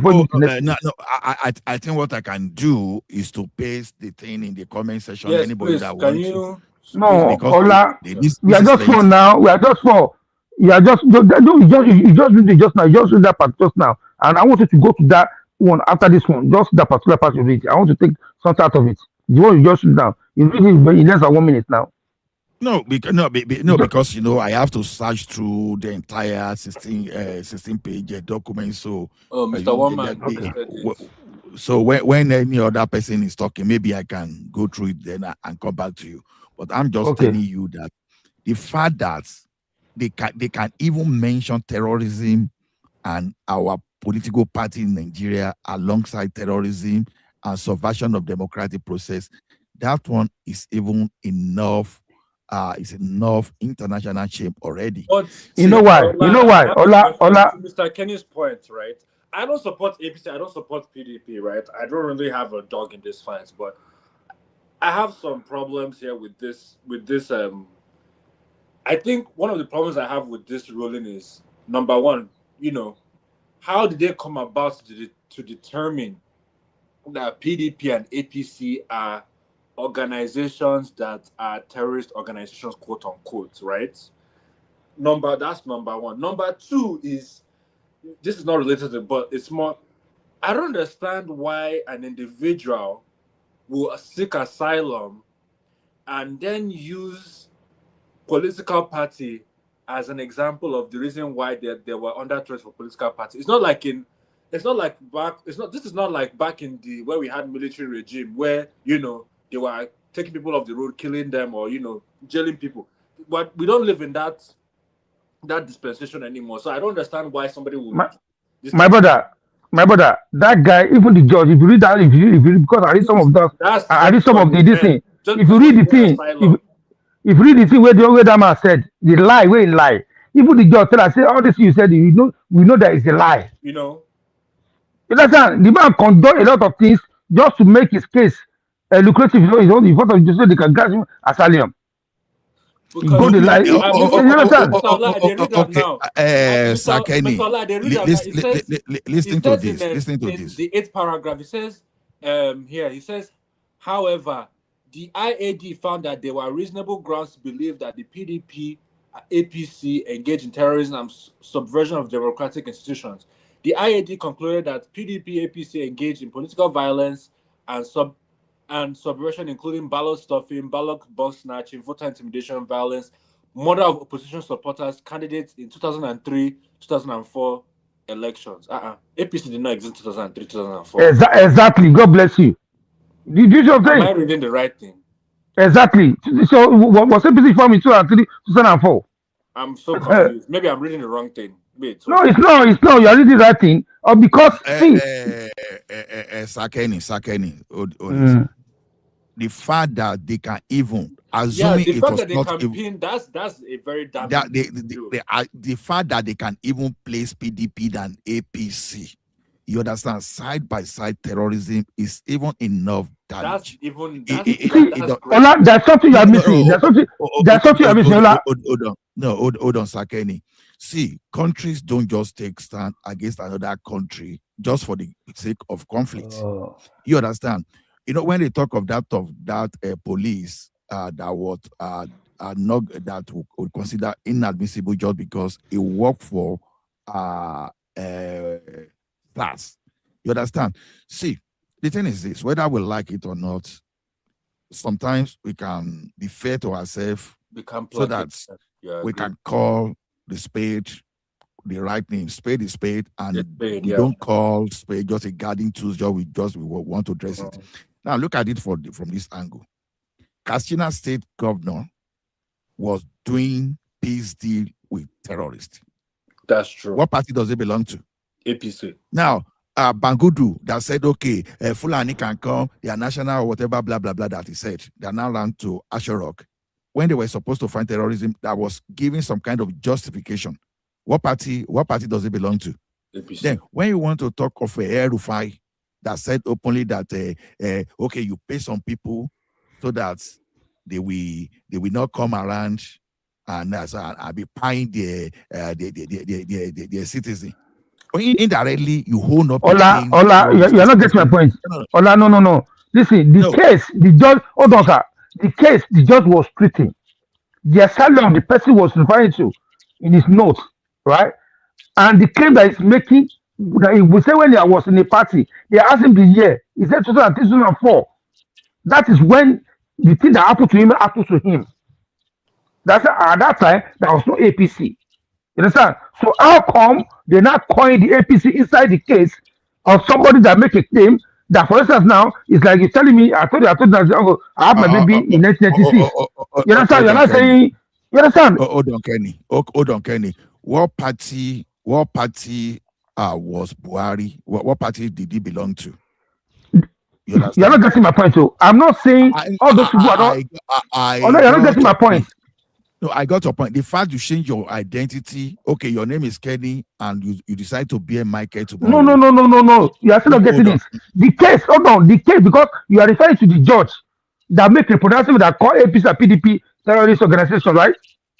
The case in front of him, right? The date said 2003, 2004. There was no APC at the time. I hear you. I hear you. See, that argument will not hold water. If someone named Matthew committed murder in year 2000 on that PDP, if Matthew became Michael in year 2000 in 2025, yeah, it does not change the fact that Matthew was a murderer. Yeah. So the fact that they use APC, you have to look at who were those people that form APC. Well, people from PDP. We used to have ANPP, maybe ANPP metamorphosed to another party. If you say that way, that okay, it's the same people that was in APC at the time that. No. See. Okay, even the judgment, probably the judgment is even a summary for page 16. So if they begin going on all those technicality and all those stuff, you understand? So it does not mean anything. So whether it used to be ANPP at a point, it used to be CPC at a particular point in time, as of now, it's known as APC. That's what matters. So if you want to use the logic, there was not APC or PDP as at that time, it will never hold water. It's Let's the evolution just don't of the party. That's the truth. Exactly. Don't let us even try that. So I understand what I'm saying, but Bwala, I beg to disagree with you. Okay. I beg to disagree with you. If someone is APC now, 2021, when they started, also. No, sir, 15. 14, they started at 14, sir. 14. 2014, okay. And then what happened in 2002? That wasn't APC that time. Those people are different people.